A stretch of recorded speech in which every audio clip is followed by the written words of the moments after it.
All right, we are live and it's Thursday, 10 p.m. Eastern, 7 Pacific, and we have a lot to talk about.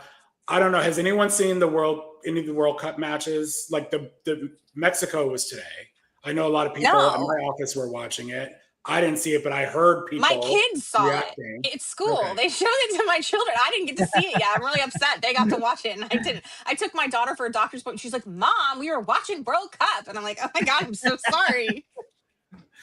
Okay, so I'm interesting sorry. Is there enough. another sporting event besides basketball? Yeah, Am I I mean, missing this is something? like this is a big one. But what's really caught my attention is like how we're treating athletes and referees from African nations and Asian nations. And I heard, I don't have a graphic for it, but I've heard European countries are not getting the shakedown. Basically, like they're coming in, welcome, Matt, all that kind of stuff. Whereas these other countries we're kind of on brand how we treat people like shit. So I'm going to play this little video. Where is it? At least we're consistently racist. Yeah, I mean, no kidding. Let me show this one. This kind of paints the picture. Trump on World Cup only. We're working to make sure the right people come in. Like, couldn't they have done this before? Like, if you have to do paperwork and clearance, like the referee from Somalia who they like bounced. Didn't he? I don't know. I blame us for sure, but I also feel like FIFA has, After they gave him that award. Yep. They gave him that award, and I guess it went to his head. Supposedly, they have an office in Trump's building Tower. but they're not even occupied. So that's like Nice. a little get me there. But look at this. So the difference above is welcoming Somalia, and below is I can actually mute that. Mexico rolled out the welcome mat, cheered. This is Spain. So Mexico at the bottom, welcoming Right. Spain. The United States on the top, not welcoming Somalia. And this is kind of the theme here. So I just think we have to acknowledge that this is some bullshit here. And how long is the World Cup? Do we have 2 weeks of this? We have like a month and a half of this. Oh, hell. Okay. It goes So through hopefully we get July our shit 19th. together. So Wow. I just did a video. I just posted a video. So if anybody wants all the full information, I covered some of the major faux pas of Donald Trump. And he before we even started this thing, like they said in the course of 48 hours, he'd already made like 9 controversies. So it's going to be a long summer, but I did a more extensive video about it. And basically what it looks like is like a lot of this visa stuff where people are already here and then they're not letting them in, or right before they leave there were a bunch of people from Scotland that were set to come and they pulled their visas right before, they'd already booked accommodations, they already booked airfare, they're ready to leave like the day before. The US is like and so there's just a lot of that happening, and which is, again, I pointed this out and I told Chris earlier, they decide the venues 7 years in advance. Okay, so it's kind of like the Olympics. There's a committee that selects where they're gonna what country is gonna host. It's not like the Olympics with cities; it's like more of a country thing, right? Uh, And never before. And this is why I had to go look it up, because I was like, wait a minute, why is it in 3 places? Because it's always usually in one place. And this year it's in Mexico, Canada, and the United States. And I was like, that's strange. And so the first thing you see in most sites is that there's 48 teams now. So they had to expand it. They needed multiple venues. But then when you go back and look at who was in charge 7 years ago, I'm like, oh, they didn't want us to just host it because they had to hedge their bets. They can't even, Right. we can't be relied on anymore as an international entity that is consistent and fair and reasonable. And everything he does every day is supporting that. And I really think that countries now do not look at us as a world power or as a respectable colleague and ally. They look at us as a liability. And I think that we're starting to see the fallout of that. and everything that they're doing, that like that Omar Artan, he called Donald Trump a racist. He had bad words to say, which by the way were all valid about, you know, Donald's behavior. And look, now they won't let him in the country. So, you know, it's just his temper, his tirades, his childish behavior is ongoing, and it's making us, it's embarrassing. We look bad, we look incompetent, and we look childish, and it's affecting our relationships with other countries. This is going to come back on us in a big way, and it's going to be long after he's dead that we are going to be having to try to play nice and make up. And I don't know how. Ask Germany. I don't know how long it takes. I'm not sure. I just want to point out that Iran, we rejected them, didn't we? So they are in Mexico. We gave them a hard time. Yeah, well, it was like they negotiated, they brokered a deal and moved them to Mexico because it would be awkward for them to be on our. I think they're coming up through the Mexico border, though, not via plane. But anyway, they're wearing pins in honor of the children that were killed in our airstrike there. Yeah. What were you saying, Adam? As probably the only soccer dad here, my son played all the way through college. I can tell you, as a little bit of a soccer fan, FIFA is incredibly corrupt and has been corrupt for decades. So this is not. It's true. Yeah. This is like, that's what I'm saying. When you see the picture of Infantino with, Donald Trump, like that's the president of FIFA, like it is really like Mussolini and like Franco or Hitler coming together. It is like a collision of these two very corrupt, what I think are entities. So yeah, like, no, this isn't so much a reflection of like, feel sorry about FIFA. I'm saying like, feel sorry about the fact that other countries are looking at us with disdain and distrust. And that's a problem. Yeah. So, also, my dad was a soccer coach. So if anybody wants to follow me through this, I do have a little bit of adjacent credibility somewhat. I'll call my dad every week. Susan put embarrassing at the least. This is crazy. So we're talking. So we have this segment that we're doing, you guys, with kind of like all the crap that happens with Trump. I really think his mind is rapidly receding into, I don't know, dementia, mush. I don't know. But listen to this today. Is afraid to listen to everyday Americans when it comes to policy making on a These daily people basis. built the country, not the complainers. The complainers didn't build the country. These people built the country, whether it's fishermen or farmers or anything else. Guys like me, they built the country. I watch all these ingrates. They're always complaining. They didn't build anything. They couldn't build anything. I mean, immigrants, like enslaved people, maybe they did build this country. But anyway, this is just crazy. Like, to me, he may as well call all of us peasants. Like he's basically saying the billionaire class, if we want to call it that, his rich friends him and his rich friends built this country, and the rest of us are complainers, which I'm complaining. Yeah, I am complaining. Because this is like I'm complaining. Why wouldn't you? When he just said that, right? Guys like me, like slave owners. I mean, are you comparing yourself to a slave owner? I don't understand the comparison. And like if the cabinet, the Trump cabinet, they're all wealthy people. And so he did, like, if you saw, he did this like this. He said people like this, basically. He's talking about, a certain class of people. And so they're here and the rest of us are, like much blood. I just thought that was crazy talk. And it just like came out like that. I don't know.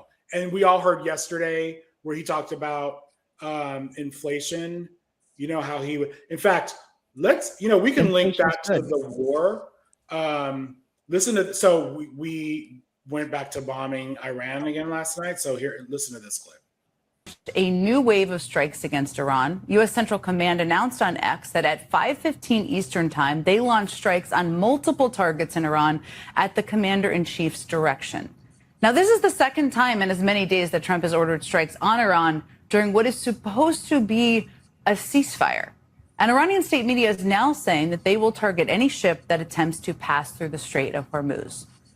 Now, it's also been more than 100 days since Trump launched this war of choice and more than 90 days since he first declared victory in that war he launched. And just to put kind of a little fine point on it, CNN estimates that Trump has claimed the U.S. and Iran were on the verge of a peace deal at least 38 times since the war began. 38 times. All while the Strait of Hormuz remains closed, all while gas prices remain above $4 a gallon. And now the U.S. is once again in open conflict with Iranian forces. Now, at the same time, Trump's handling of the economy seems to be going from bad to worse. Today, we got the news that inflation has reached a 3-year high, thanks in part to Trump's war.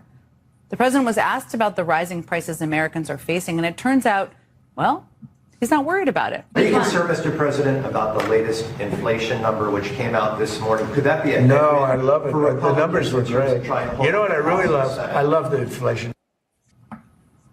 The highest inflation in 3 years? He loves it. Yeah. And so to me, the other thing that jumped out is that he's been saying we're close to a deal 38 times. I mean, that definitely tracks, or at least 38 times. But it's like he keeps, like, remember yesterday he said he was we were gonna attack Iran today, and then earlier today he said, oh, never mind. I mean, so you could look at it like, okay, he's playing the market because oil prices go up and then they go down.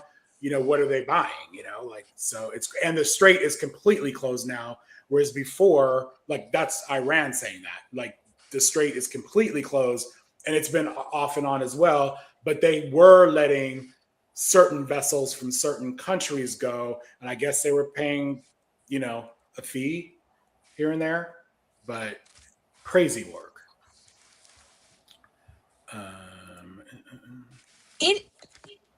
It is really wild when you think about that they've done pretty much the opposite.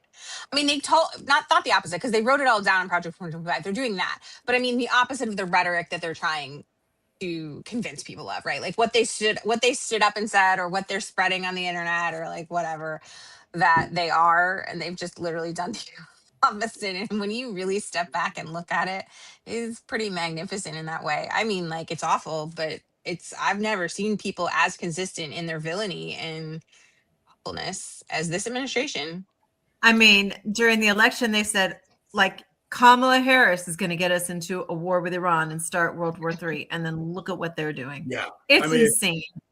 That is, you know, that he has lost support because he did say no more wars, no more forever wars. And a lot of people are like, what the F? You know, this was crazy. I don't know if you guys saw, this was I think last weekend when they were the last time they were in negotiations. This was the framework. Literally nothing. It's back to, so basically they're negotiating to get us back to where we were before the war. So what they're saying is shipping through the Strait of Hormuz would be unrestricted. It was unrestricted before the war. Iran would have to remove all mines from the strait within 30 days. They didn't have mines in the strait before the war. U.S. naval blockade would be lifted. That's happened during the war. U.S. would issue some sanction waivers to allow Iran to sell oil, which means actually Iran comes out ahead. So we're lifting. This is part of it. So it's crazy. And I don't know who said it. I don't know if you guys heard this, but what keeps Trump backing off from this deal is people are in his ear. The hawks are in his ear, like, your deal is worse than what you said Obama did. And he doesn't want to have a worse deal than Obama, right? Which Obama had a good deal. It seems that there's something missing from that deal. Can't quite put my finger on the nuclear football button, but there's something seems to be missing. And what's really frightening is, you see, when people talk about World War I, the only thing you remember from school is the Franz Ferdinand was assassinated, and that started World War I. No, that was what incited the alliances to be called. And so if we're really going to push this, and it doesn't seem like Trump has any guardrails anymore, you're going to end up in a global conflict. And if that happens, where is China going to fall? Are they going to back us or Iran? Where's Russia going to fall? Are they going to back us or Iran? You know, and look how we've degraded our alliances within NATO. Where are NATO countries going to be lining up behind us to back us? At our best case scenario would be that all of NATO decides to be Switzerland. So, Do you know half this world is saying FAFO? Like they're literally sitting back and saying, I mean, wouldn't you? FAFO, right? oh, absolutely. And so if he is allowed to continue on this path, we really need Republicans to start realizing that this is World War III. This is and if it's World War III, then that means there isn't a World War IV. You know? And, Yes. And we haven't even Right. officially declared war yet, mind Right. you. So- Yeah. Well, and that's me. So Chris is so right about the escalation of previous wars, and that especially for those of us that have been educated here. And if you if you think about how much history you have to cover in a history class and what you're actually how deep you're getting into it, most people have just the like smallest like sliverest of knowledge when it comes to this, so they don't understand what the escalation might look like, right? People on this channel do because maybe they're history fans and they've read books and they know more about it, but the average person probably not. So I don't know that the alarm bells are going off unless we actually ring them. And that is part of the challenge, is because you don't want to fearmonger, but at what point do you get to do that? Like, I feel that we're there. I feel that now is the time that it's not fearmongering anymore. And it's just valid concerns about the safety of the world, because we have a maniac behind the podium of this country, and he has nuclear well, supposedly. I don't know, did they actually take them away from him? I heard that they did. That was the rumor. I mean, I hope so, I mean, but I doubt it. Can they do that? Is that even? no. Well, it's one of Is those that- things like they can't Give him a legally, Sharpie. but Give him a And- Sharpie. He won't notice the difference. yeah, that's what I'm saying. Maybe they did and he doesn't even know it. That's what like I don't know, Well, but I'm What's scary is that those people that are practicing with the codes, they're getting codes every day. So they don't know which codes are the real codes. They're the people who are working in these nuclear facilities. They're doing drills every day. And so one day it could be the codes and they won't know. So it's not like there's anyone that's sitting there behind, whatever they're sitting there behind and saying, okay, well, I'm not going to do it. No, they're always doing it. They're practicing to do it. And that's the really scary thing. But you look at our allies like Spain and Italy, and they're taking a step back. They're not letting us use their countries to wage this war. And it's very scary because a lot of countries around the world know exactly what Donald Trump is. They know the risk that he poses, but they have to play nice because we're the most powerful country in the world. And it's pretty terrifying when you think about it. are we Well, though? unfortunately, yes, we are. Yes, Still, we are. still, okay. You let me know when that changes. Thank you. Oh, you'll know. And I'll know. yeah, well, you'll know for a few minutes and then you won't know anything at Yeah. all. Spoiler alert. Okay. Great. But Looking are we forward going to to go back to the part where he says that he loves tariffs? Because come on, people. I mean, if that's not the ad for every Democratic congressional We have so candidate- many ads that Dem should be running between Senatorial today. He's candidate. calling us peasants. Then he loves tariffs, like you said, and he loves inflation. And he doesn't remember. He doesn't care about our struggles or however he put it. I feel so.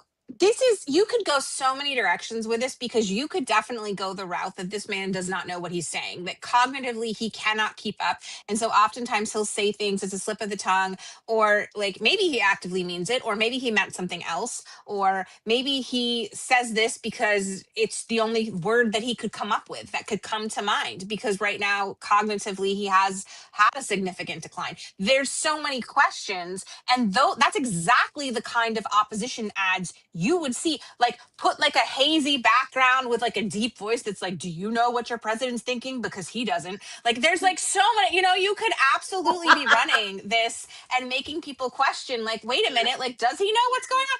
There's a lot you could do with this, and none of it's not valid, by the way. These are all valid speculations, and that's the problem, is that it's not even as if we're having to reach for this. These are all credible reasons to be concerned, because this man is a narcissist. Number one, he is not qualified for this job. Number two, and he has had cognitive decline. I mean, he is old too. He's at an age where He's like, gonna be we 80, know. like in Yeah. this weekend, right? And how many years did Reagan have? Sorry, somebody can answer this. You can probably know this. How many years did Reagan have where he had Alzheimer's that we know that he was in office? I don't know if we know the years. I don't We know know that it we was know. during his second term toward the Right. end, and they Yeah. really tried to cover for him. So I Yes, figured 100%. like 2 So years, I don't know. yeah. Okay, so see, we don't know definitively, but Before it has social been media. proven. Yeah, that he absolutely had. Okay, yeah. So I just wanted Casey, to. You're probably a little bit too young for this, but when some of us were young, there was like a PSA that they would play. It's Do you 10 know where your o'clock. children are? Do you know where your children are? I know what it is. I don't remember. I don't remember, Melina, but I that's know what it is. definitely Gen That X. is your president That was our tweeting. yeah. The Gen X Have people they done know that yet, Melina? You should make a video on that with yes, him on we Truth should. Social. So that's so sad. They had to remind our parents, where are your kids? Because we were during the summer. I think they only played that in the summer, right? Because during the summer we weren't really allowed in the house. Like, okay, bye. Right. Like And it out- was like, that's it. Yeah. And in New York, it was still light at 10 o'clock. So I was still outside playing at 10 o'clock, and then I'd come That's back. wild. Okay, you guys. I mean, the 80s kids were bad, but not as bad as the latchkey 70 kids. No, like, that's crazy. We were on construction sites, but we were at least maybe a block always over. say- Y'all were somewhere else entirely. I'm lucky to be alive, and my mom has no idea where I was. So, like I did some things. So you guys, I have a question. The slush fund. Now, supposedly that was like struck down or taken away, but now I'm hearing that like they're doing a backdoor version. Has anybody heard that? Do y'all know what's The going on? one part that they're not saying it has gone away is the part where they're not going to prosecute or investigate Trump or his children or businesses for taxes forever. Okay. No, but I've also been hearing that they're trying to do a fund that they're going to pay his loyal whatevers. So you heard that too, Adam? I did. It's unclear. It's not real clear. Yeah. Exactly. Todd Blanche testified before Congress that the slush fund is dead, but various DOJ officials have intimated that the slush fund is not, in fact, dead. So, and just a reminder, this is our money. This is, so Going watch to this video. killers. Going to Melina, Yeah. to the, more than just killer. I mean, but watch this. From Lawfare found. Sorry, so Lawfare did a report on the current status of these January 6 folks that were pardoned. These criminals that went to court that were actually found guilty and have done time, but were pardoned by Trump on day one, right? I'm gonna mute myself so I don't scream. 97 of the more than 1,500 people granted clemency by President Trump for their roles in the Capitol attack have been accused of new crimes since January 6, 2021. That is a figure, the report points out, much higher than the public knew. At least 14 people have been charged with sex crimes or crimes related to child sexual abuse material. At least 6 have faced domestic violence charges. Others have faced charges for physical assaults, illegal firearms possession, or other violent crimes. And at least 20 have been charged with driving under the influence of alcohol or drugs or public intoxication. The report notes, perhaps most strikingly, 5 recipients of presidential clemency were arrested in connection with conduct that occurred, at least in part, subsequent to Trump's freeing them from prison. Meaning Trump's clemency order on the first day of his second term may have actively facilitated criminal conduct. They include one person convicted of child molestation, another convicted of felony charges of grand larceny and burglary, and another charged after allegedly threatening a person with a gun in a church parking lot. So these are all upstanding citizens, yeah? I mean, and they want our money. They're going to get a slush fund that sounds like it's coming back. So, you know, that was really good news about a week ago that they, you know, that it was going away. But I've just been hearing rumblings. And like you said, Adam, it's not clear. So on the other hand, there have been states that have suggested, California is definitely one of them. I think Colorado might have been another. Taxing 100% of anything that these miscreants would get from such a slush fund. It's all very muddy and who knows where it's going to go. But Chris Q is also right. The one constant is whatever happens with the slush fund, they still want to give immunity to Trump and his family for any and all tax issues from day one to time in memoriam. The one so they Perhaps get they a shouldn't free say. pass to steal from you and me, the taxpayers. Right. The one good thing is the reason that this was pulled back is because Senate Republicans were sending messages that they were not going to be on board with this. So, you know, not outwardly, but behind closed doors saying that this was a bridge too far. So I think a lot of people will agree to stuff if it's quieter. Like, I mean, Yeah. I think that we've seen this Congress is willing to agree to pretty much anything if they think they can get away with it.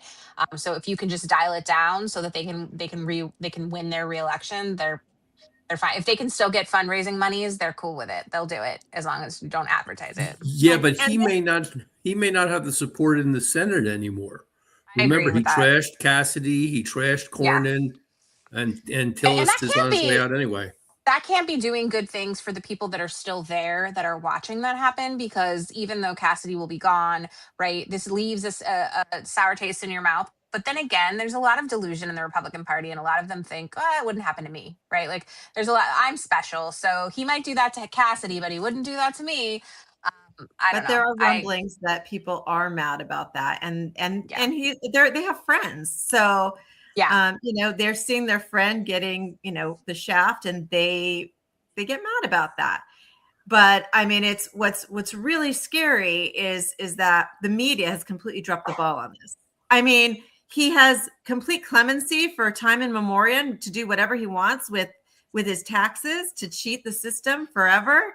And nobody's saying anything. I mean, that should be a Democratic ad right there. Like, he's a billionaire, and he's not going to have to pay taxes because he made his Department of Justice give him clemency. But you have to pay your taxes. I mean, that's crazy. I don't think people, if they learn about that, they're not going to be cool with that.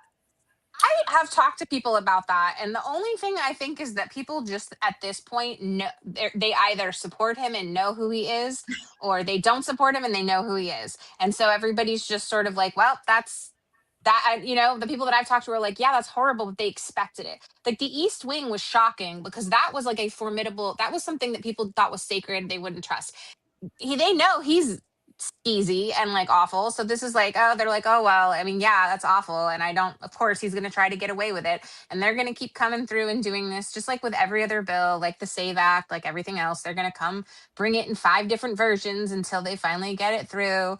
They just bulldoze through. And I don't know what the Democrats are doing exactly, but not enough. So Cory Booker will make a speech. Okay, so we're also on Kennedy Center watch. Tomorrow is the deadline. Has anything happened today? So I have a live link.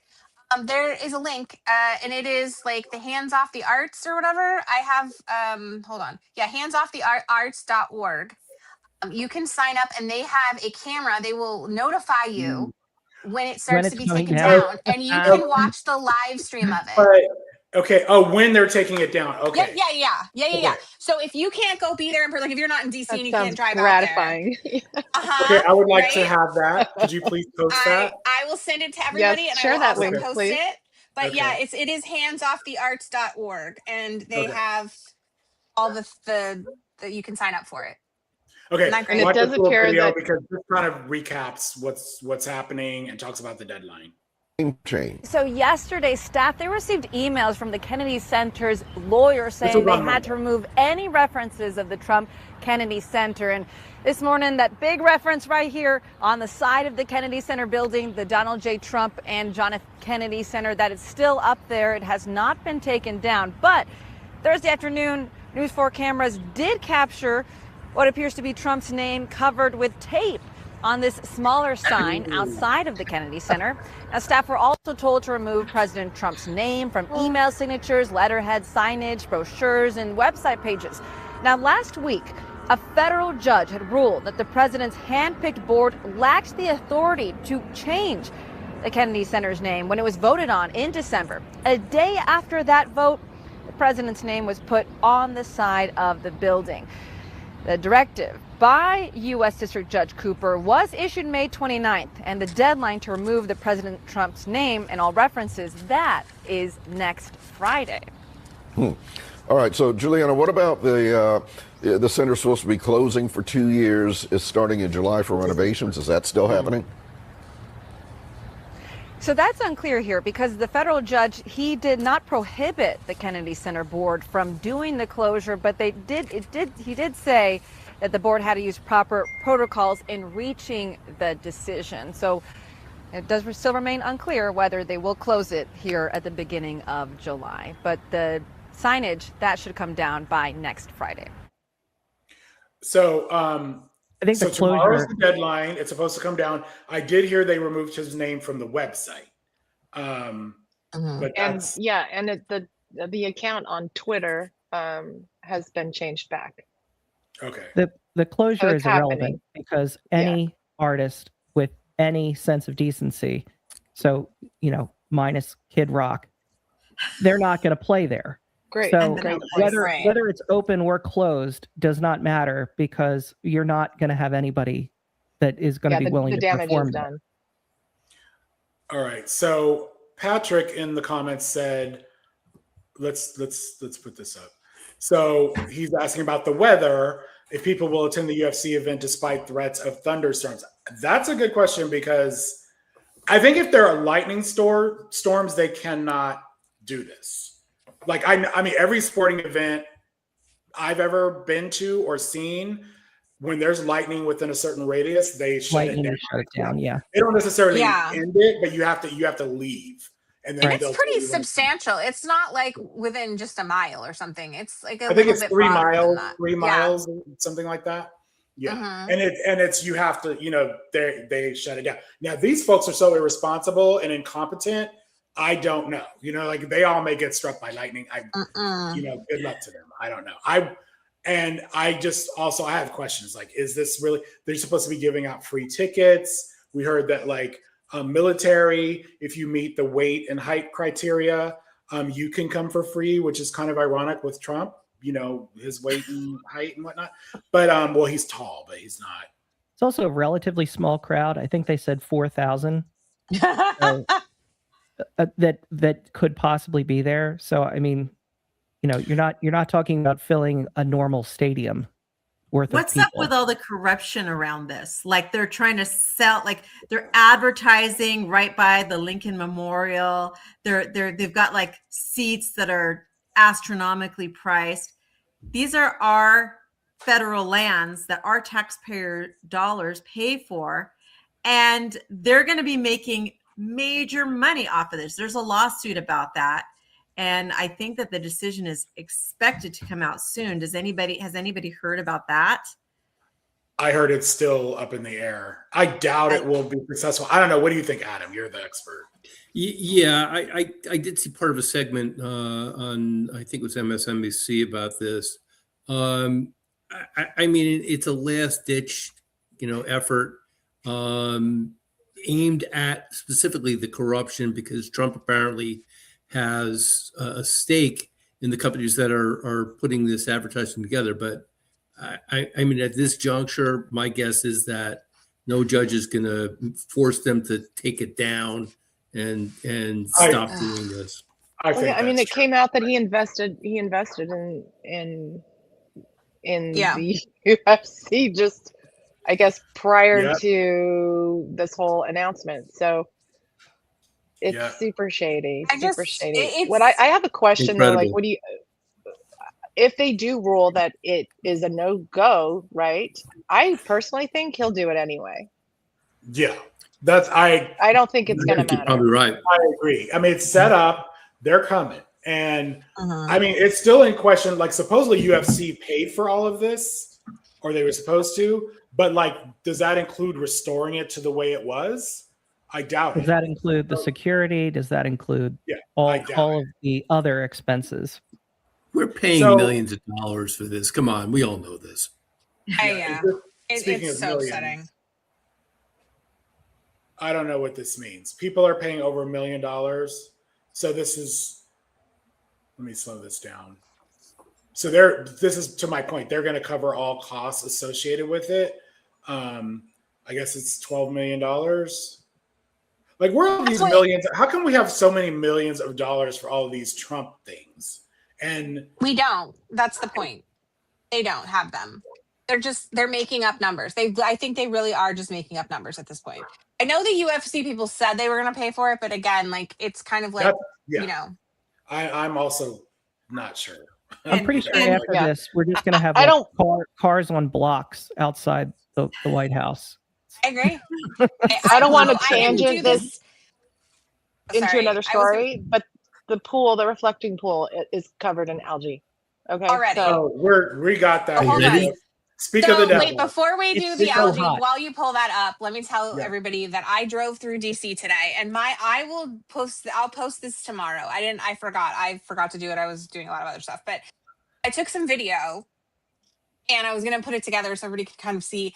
It just looks trashy. It looks trashy. And there's always construction going on in the district. Okay. I've been here for 16 years. There's never not some kind of construction happening, but it is usually just like little intermittent like things. Like, you'll see like a crane here and there, right? It's normal upkeep and maintenance.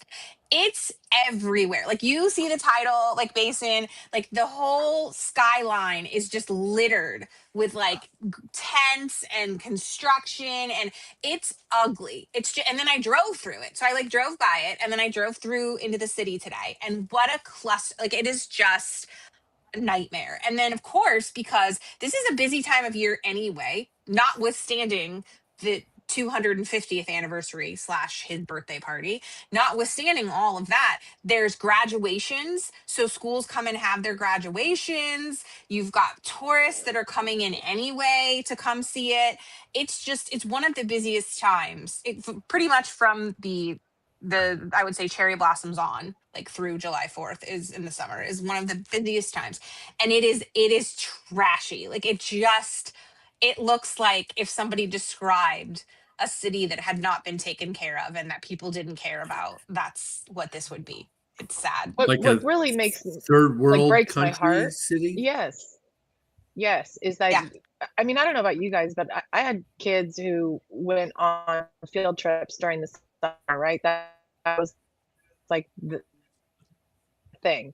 You went to Washington D.C. for a couple of weeks. You history, and it's being there. What are they supposed to go visit right now? What are they supposed to go learn about if everything's behind a fence and caution tape and covered in And they're not going to whatever get it there is. because they're going to be stuck in traffic. Because like today, I was trying to turn left and I had to wait like 2 times because I don't know, some unmarked federal car was just blocking stuff off for I don't know what reason. That it just normally things are a cluster, but now not only is it a cluster, it looks terrible while it's being a cluster, and that's just sad. And It's I don't know if just- you can confirm this, Casey, but because I happen to be in a community of teachers, and so folks were saying like we can't even like schedule tours or do any of that because they're just not even open at the moment. Yes, I have So- heard that. Yeah, My daughter, they went to the Smithsonian, but it took a long time because remember the shutdown happened, right? And so then there was like a backlog. So they were supposed to go during the shutdown, and the reschedule, they finally went like a couple weeks ago. And so I'm saying that was like 6 months later or whatever. It was crazy because there was such a backlog. And so I guarantee you there's a bunch of people that didn't get to go this year because they just didn't, some of it was like legitimate, things were closed. And so they have a less time for kids to go. Well, not legitimate because obviously the Republicans did that, but you know what I'm saying? Like it wasn't just because they're slow, but I think some of it is also just that they don't have the staff. They've cut people. They don't have the infrastructure to deal with all this. These are not planners. These are not people that are project managers. They're consistently appointing Trump loyalists, people that are not qualified to do these kinds of jobs and are not incentivized by this kind of thing. These are not people that are here for public service. And I want to stress that most people that work in DC are here for civic obligation and they care about this country, and they're like, it's like teachers. They're not making tons of money, right? They're not in the they could be in the private sector, and some of them are, and they exist here. But most of the federal workers are making good money, but not great money, right? Like enough to live off of, but not like barely. Right? Like they're here because they care. And when you replace those people with these Trump loyalists, they don't care. They're not doing the work out of some loyalty to this country. They're doing it out of loyalty to him because they want to get some sort of a promotion or side gig or some sort of quid pro quo. Like, I mean, obviously we watch it every single day. He gives no big contracts away to people. Like this is like what the UFC thing is. All of this is about him scratching the back of the people that are consistently loyal to him. And then when they're not, like a Cassidy, or what's the other one? Why am I blanking on the other guy? Whatever. When they're not, he'll Cornyn. Thank you. Cornyn. Yeah, he'll kick. Yeah, Cornyn. So he'll kick them to the curb, and that's what we're watching. So these people, these kids that would normally field trip here, the families that would take vacations here, that would benefit from these programs that are run by people who normally care about the arts and care about culture and care about the history of this country. They're not there. Because the people who are there are people who don't care about this country. They care about sucking And Donald isn't Trump it off. sad that, Doge came through and cut so many, hundreds of thousands of federal workers, right? Supposed to save all this money. And what is he using it for? He's using it to tear down the White House. He's using it for this illegal war of choice. He's using it for his ballroom bunker, Waste, fraud, and abuse. And then he goes and he freezes $1 billion from Californians for Medicaid for in-home care workers. I mean, people are going to die because of this. People need this. And it's just complete incompetence. And then not to mention the screw worm thing. I mean, that's horrific and scary because I saw something that it's like impacted a dog now too. I mean, that's so sad and scary. It's like, don't tell me that the cutting of USAID didn't affect what's happening in Uganda and the Congo, like, and with the Ebola. Like, we know that it is. And I talked to somebody today that I know, who works with Dodea, and I will go into this. I'm going to do a whole Substack on it. I left a message with Chris and I was telling him about it. And the things that I learned today is wild directly as a result of this administration. But one of the things she was telling me was that they had to change all of their emails because it's not the Department of Defense anymore, right? The schools, it's not the Department of Defense, it's the Department of War. And do you know how long it's going to take? It's still the Department of Defense, for God's sake. Guess what? They're changing all of the email addresses for all the teachers, all the schools, everybody. And guess how long it's going to take? You said it's a 2-year project to do that. Oh, for 2 years. I'm like, where's to do that? The waste, fraud, and abuse right there. This guy came and promised to drain the swamp. He can't. He's creating more swamp in the reflecting pool. Speaking of swamps. Segue. I know, it's beautiful, Adam. Yeah, thanks for that, Adam. Good time. So listen, they finally finished filling up the reflecting pool. I'll turn this down. It's Spitch, this poor guy. And they're saying it was residual algae. And I've been saying this from the start. There is no way in hell. So Trump's whole thing was like, we're going to have, American flag blue. It's going to be this gorgeous blue color like the Caribbean. And, it looks so disgusting.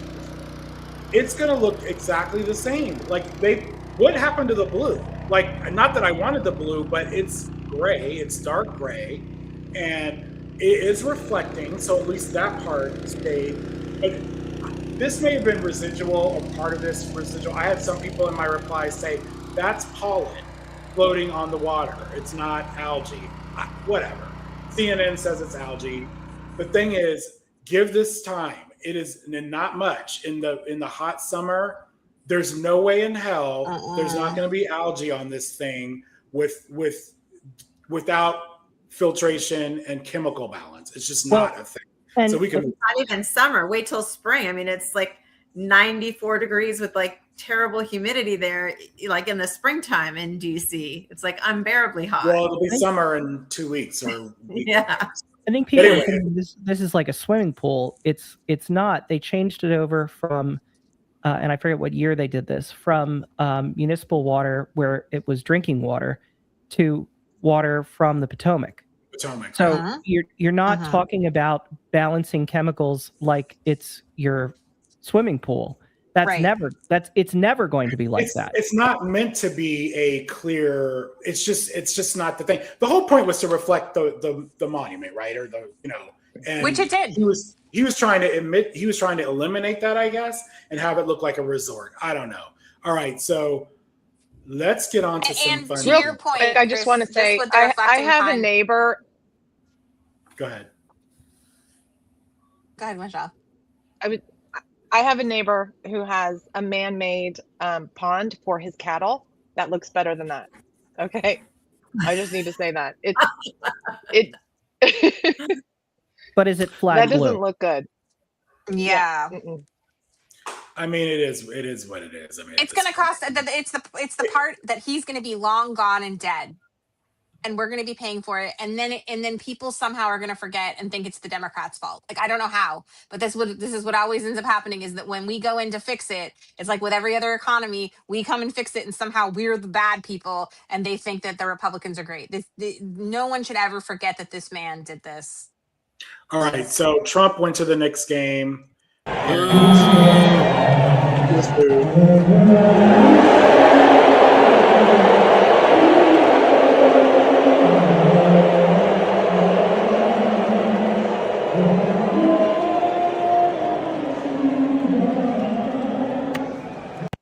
So did y'all also hear that? I thought it was amazing. Oh, wow. Did you guys hear that? So first of all, he went to the game and they lost, and they have like a 13-game winning So streak. I think that this one is right. Did you up go, my- Adam? I did not go to the game. No, the tickets were really exorbitantly expensive. The team had a 13-game winning streak, and most of those games they were destroying teams like in amounts that were unheard of. They beat one team by over 50 points. I mean, that doesn't happen in the National Basketball Association, much less in the playoffs. These were all supposed to be good teams. They were blowing teams out routinely, like 20 points, 30 points, 50 points. Ridiculous. 13 games in a row, including the first 2 games in the finals on the road in San Antonio. What happens? The first finals game in New York Knicks history since 1999 on a 13-game winning streak where they are really riding high. Trump comes in, the Knicks lose. Unbelievable. Well, also Trump caused it to be, I heard, a miserable experience for people. Like they closed streets around there. You had to be a couple hours early. You couldn't bring any bags in there or anything. So people that had paid Canceled watch huge parties. amounts of money to go, were like Bars lost money. Local bars lost money. Yep. All correct. This was Trump's And reaction. wait. right? And I'm sorry, Chris. Go ahead. Also, he could take a nap during the game. Yeah. Unbelievable. You think we're not going there? Just snooze. Well, here's. What did you think of the reception you got from the Knicks fans tonight? I thought it great. I mean, I thought it was amazing, actually. You mean when they had the camera on me? I thought it was very good, yeah. It was certainly amazing. It was It was, I think, mostly cheers. It was loud and it was very enthusiastic.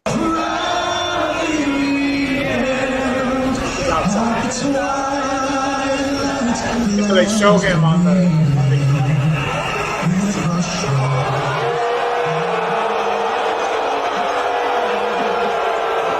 So then to Adam's They point, know what's up. They know what's up. he's falling asleep. To me, it looks like the owner. I forget the owner of the team is asleep too. Yeah, James Dolan. He's another piece of work. He's MAGA. Yeah. Yeah, he's a bad guy. I mean, forgetting about his MAGA association is just if you're a fan of either the Knicks or Rangers, and I'm a fan of both teams, he's just a terrible owner. So then later that night, this is on Truth Social or on X. New York City loves real Donald Trump, and Donald Trump posts this on Truth Social. Like this man has no shame, none. And this is one of the replies. I love this one. I haven't seen that. This is the. Oh wait, actually, my bad. This is the reply to the White House. So the White House posted this saying "King of New York," and then someone put this in the replies. So that was entertaining. But I did feel badly. I did feel badly for the singer, but they brought the singer back for the next game. So Singer was pretty good, actually.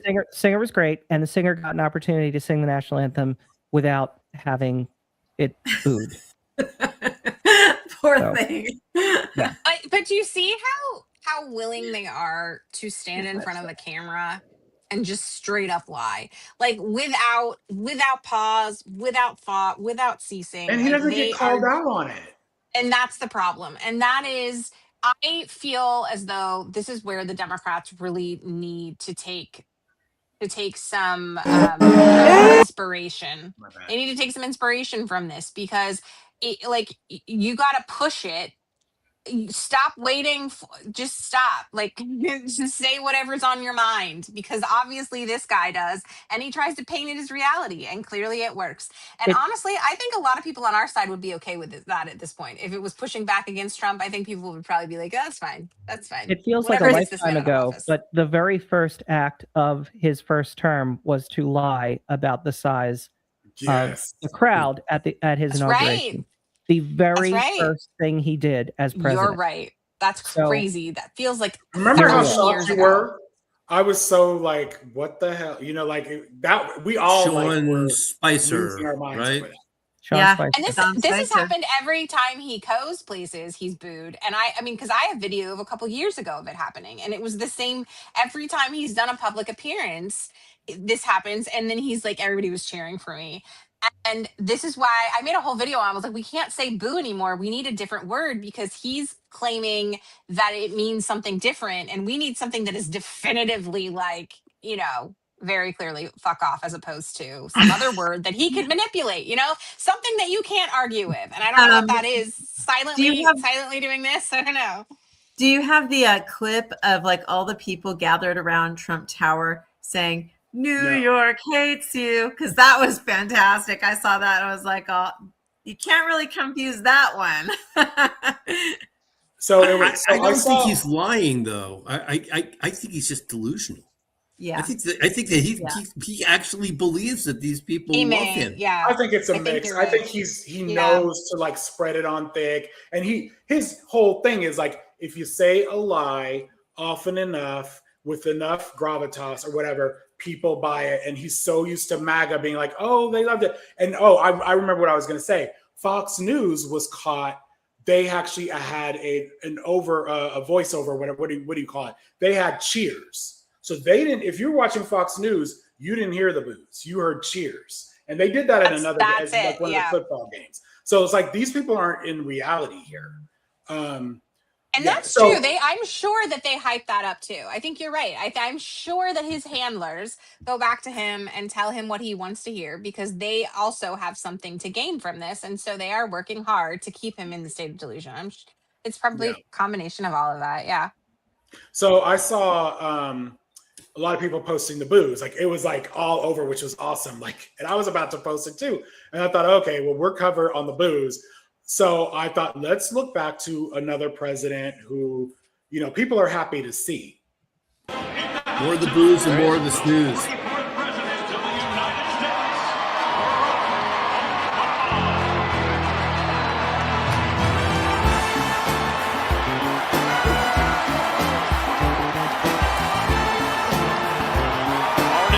Sox and Bulls supporter Barack Obama, the 44th president of the United States, is in the building. That's awesome to see. He's always been a Chicago Bulls supporter. He's had an opportunity when he was in the office to spend some time at the White House.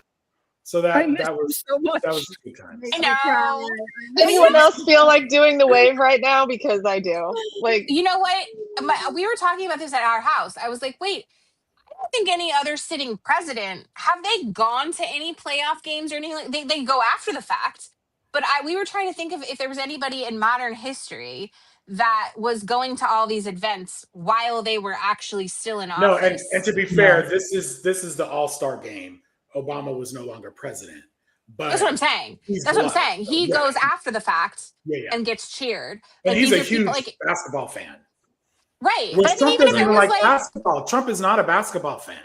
Trump He wasn't was awake just for trying to any fuck of with it. Like he just goes there for nap time. I don't know why. But Every he just every insists on event is napping nap everywhere. time for him. It could be a cabinet meeting. It could be, you know, everything is nappy time. But even if you see like when you see Biden out and about, when he gets stopped by people, he has like big crowds of people that cheer him on as well, that like stand there, and people are crying because it's emotional, because you're like, oh, that was a time when a president was nice. Like I miss that, you know. But I could not for the life of me think of any president that has done these kinds of public outings, like, you know, hosting UFC games, right? But also going to places and betting on, you know, he's betting on things, and he's in his appearance at places. It's like any other influencer. Okay. So we know this from online influencers and what they can do. So like if you would like celebrities, right? If they attend certain events, it gets more press. Paid. They're getting paid to do that. That's the whole point, right? So how at the end of all of this, like somebody's watching his money right now, but are they watching like where, if he's getting cash payments, how are they coming through? When are they coming through? What does it look like? This is clearly he's doing things to enable other people in terms of like financial compensation, and he's getting kickbacks too. So this is I'm telling you right now, I hope I'm alive. I hope I'm alive and well and on some sort of really good pharmaceuticals when all of this comes out, and it will, how deep and how awful the corruption in terms of the finances are. Because I really think that's going to be what shocks people the most, is because it's going to be so prolific, even more than I think we're imagining, because I don't think we can. That's the thing. I don't think anybody's ever come through with this level of deceit before. And he has immunity now, apparently, from his Justice Department. Eternal immunity for him and his kids, who are getting government contracts. They're getting government. People were losing their minds over Hunter Biden, and these guys are getting government contracts. Yeah. All right. So something else happened. We had the California election, and the two big events, we should say, that everyone was following was the governor's race and then good old Los Angeles mayor's race, right? So Becerra won governor along with Hilton. So you have a Democrat and a Republican, and I think I'll speak for myself. In the beginning, I was wanting two Democrats, and as we got really close, I was like, I cannot have 5 more months of Steyer like being a complete. This was best case scenario. Yeah, it really was. Because honestly, there is not a path for a Republican governor at this point in California. There just is not. And then people lost their minds over Spencer Pratt for whatever the and to me, like what is the actual logic of expecting Spencer Pratt to win a mayor's race in the bluest state of bluest city, in this state. It just never made sense. I thought best case scenario, he would get on the general ballot, but he was never going to win. It was just never going to happen. And, so we have 2 Democrats on the mayor's ballot too. And then immediately fraud and it was more about Spencer Pratt. Like this is the same ballot. You had Spencer Pratt lost. You had Hilton get onto the general ballot, but the whole ballot was a fraud because Spencer Pratt. Listen to this.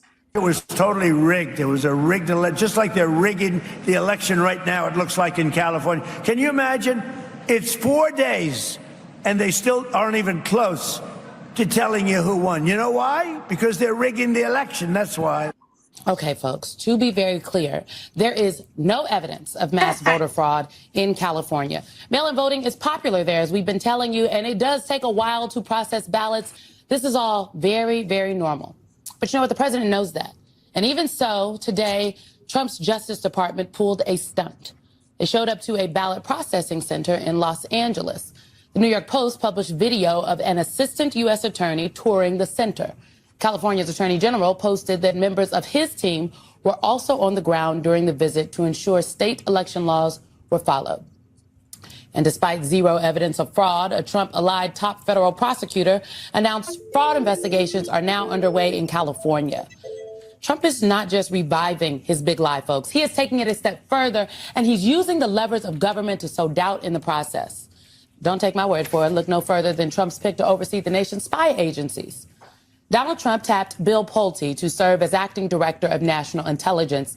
And in a new interview, Trump told the Wall Street Journal that he wants Pulte to use that office to release classified information about the 2020 election. Asked what kind of documents Pulte should release, Trump said, quote, "I would say everything. He should look at everything and make a determination." Well, I know. I know. Here we are, folks. We can pause there. But anyway, I thought she laid it out pretty well, Simone Sanders. Nobody ever has any evidence of voter fraud. We are slow to count our ballots here. In this case in particular, I would like to point out a lot of people had the same strategy I originally had, was like, I'm going to wait till the very last minute to drop off my ballot, which is not the same as using a voting machine. Every California gets their ballot in the mail, right? So you have the opportunity to mail it in, drop it in a drop box, or you can go in and vote in person using the machines. A lot of people were like, this has been such a shit show, this election. I'm going to wait till the last minute because if something happens, I want to make sure my vote is going to matter. I don't want to vote for somebody that's not on the ballot, or well, they'll be on the ballot, but someone that there's some other scandal. And I decided, okay, I'm going to mail my ballot. I did it 2 weeks in advance, but so many people waited till the last minute. And they have to compare signatures for every one of those mail-in ballots. Right. And they also have in-person registration on that day. Same if you vote same day, then there's also things that have to do with that, like where they have to get you can vote provisionally and bring your driver's license and passport later. So they give people time, which is good because that means that everybody's vote counts. So I would like to talk about this very briefly. And that is, I would like to read you all a quote. And my bad for not sending it to Chris, because I didn't send him my picture, but it's up on my Instagram if anybody wants to see it. And it is a quote from Mike Johnson. There's video accompanying this, and I did a whole post on it. I did a whole video on it. And I think that this is one of the most important things that we've ever heard. And so it's wild that I didn't put it on this live, but I will just read it to you and you all can listen. He said regarding the California election, when asked, what evidence do you have that there is any kind of cheating happening in California? And he said, quote, "Some of these efforts are so diabolical and so far upstream that it is impossible to prove. But I think everyone knows instinctively something is wrong here. And end quote, and I swear to God,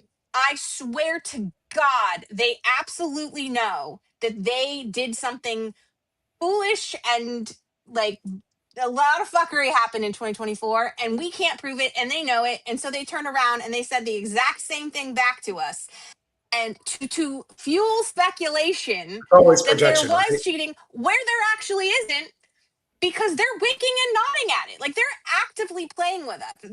I said in my video, I was like, why don't you just slap me next time? It's like, be a little bit less subtle. Like, they are actively cheating, and then they're laughing about it. And then they're trying to make us look like we're the ones doing it. It's the projection, it's the gaslighting. The Democrats should use this quote over and over and over and over and over, because if it's acceptable for the Republicans to talk about things being instinctively wrong, then let me tell you, half of this country absolutely knows 2024 wasn't right, because I don't care how much racism and misogyny exists in this country, you're never going to convince me that this man won 7 swing states for the first time in 40 years, and he was the one to do it. That's what I have the biggest problem with. 7 swings, You're all never the going to convince me. Not going to do it. It's not going to happen. Sorry. So speaking of the lies, watch this clip of Johnson. There's never been evidence presented in any of these cases. Do you side with the president when he speaks about this topic, or would you rather that he skip it entirely? I mean, there was so much evidence of irregularities in the 2020 election, but all you have to do is say there's no evidence, there's no proof. There are all kinds of irregularities that occur. I mean, the fact that California, how many days after the election, still can't call the resort. But my point is, there's never been anything proven on scale that would affect an election, whether it be at a national level or a big statewide election like this. I understand there's irregularities. There always are. But on scale, that would impact an election. I've never seen it. Which is evidence. Yeah, I mean, people that do things cover it up. But again, I'm getting very tired of this. There is no evidence. There is no proof. There's tons of evidence. There's tons of irregularities. But if there's so much evidence, Senator, why not just present it? There's been multiple chances to do so, courts of law and otherwise. People do, and it's ignored. The only reason Trump lost Wisconsin is 51,000. I don't know if you can see, but this is in 2021, and he doesn't know there's a camera, a hidden camera. And so he accidentally tells the truth. Republican voters didn't vote for him. They voted for other Republican candidates. There's nothing obviously skewed about the results. There isn't. There's nothing skewed about the results. About the results in Wisconsin. So listen, collectively, Republicans got 1.661 million votes. 51,000 more votes than Trump got. Trump lost by 20,000. If Trump got all the Republicans voted for Trump the way they voted for the assembly candidates, he would have won. He didn't get 51,000 votes that other Republicans got. That's why he lost. So it's hard to hear, but he's basically saying Trump got Biden got more votes than Trump, and Trump, he's lying. And they're doing that.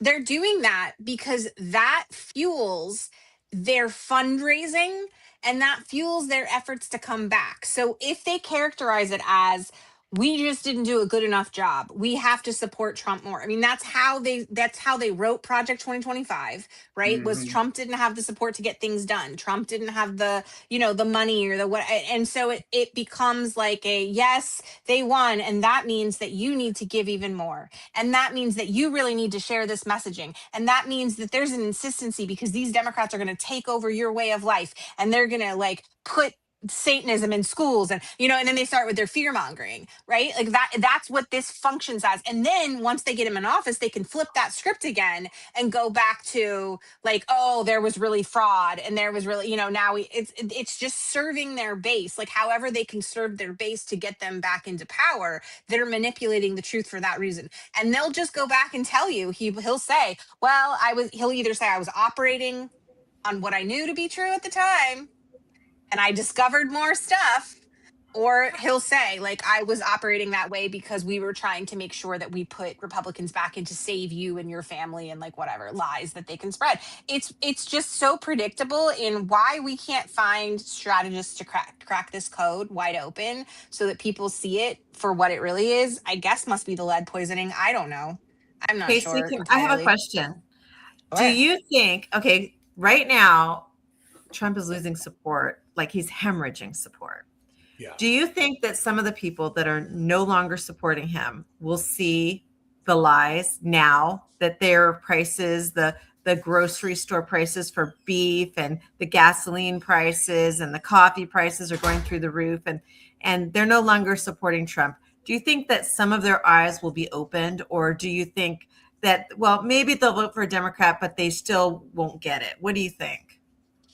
I think that the eyes won't be opened. It'll take 10, 20, 30, 40. Like, it's going to take history. It's going to take time to really separate us from this. I mean, as is the case with like any administration, right? Like, you really, history is what gives you kind of that vantage point.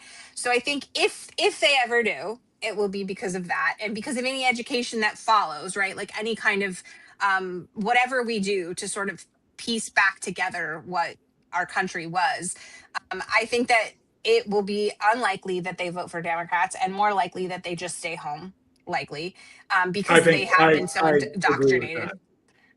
I don't Who think you're they're asking. understanding If that you're Trump asking- lied translates to voting for the Democrats, because they're also, it's become so tribal at this point, and they also have been spending years hating Democrats because of all of these lies. They, I think there's a fair amount of people that are actually, they do believe California is cheating, that they are, creating voter fraud. Like, I think there are people that believe it. Of course, there's people like Johnson who's lying, but there's a lot of people believe this. I mean, that's like the MAGA people, but there's a lot of people in the middle. Like, I'm just thinking of like my students. Some of my students, some of them are new citizens and they don't know too much. And maybe they heard Trump speak and they're like, okay, I mean, he really has lost a lot of Latino support. I have a lot of Latino And students.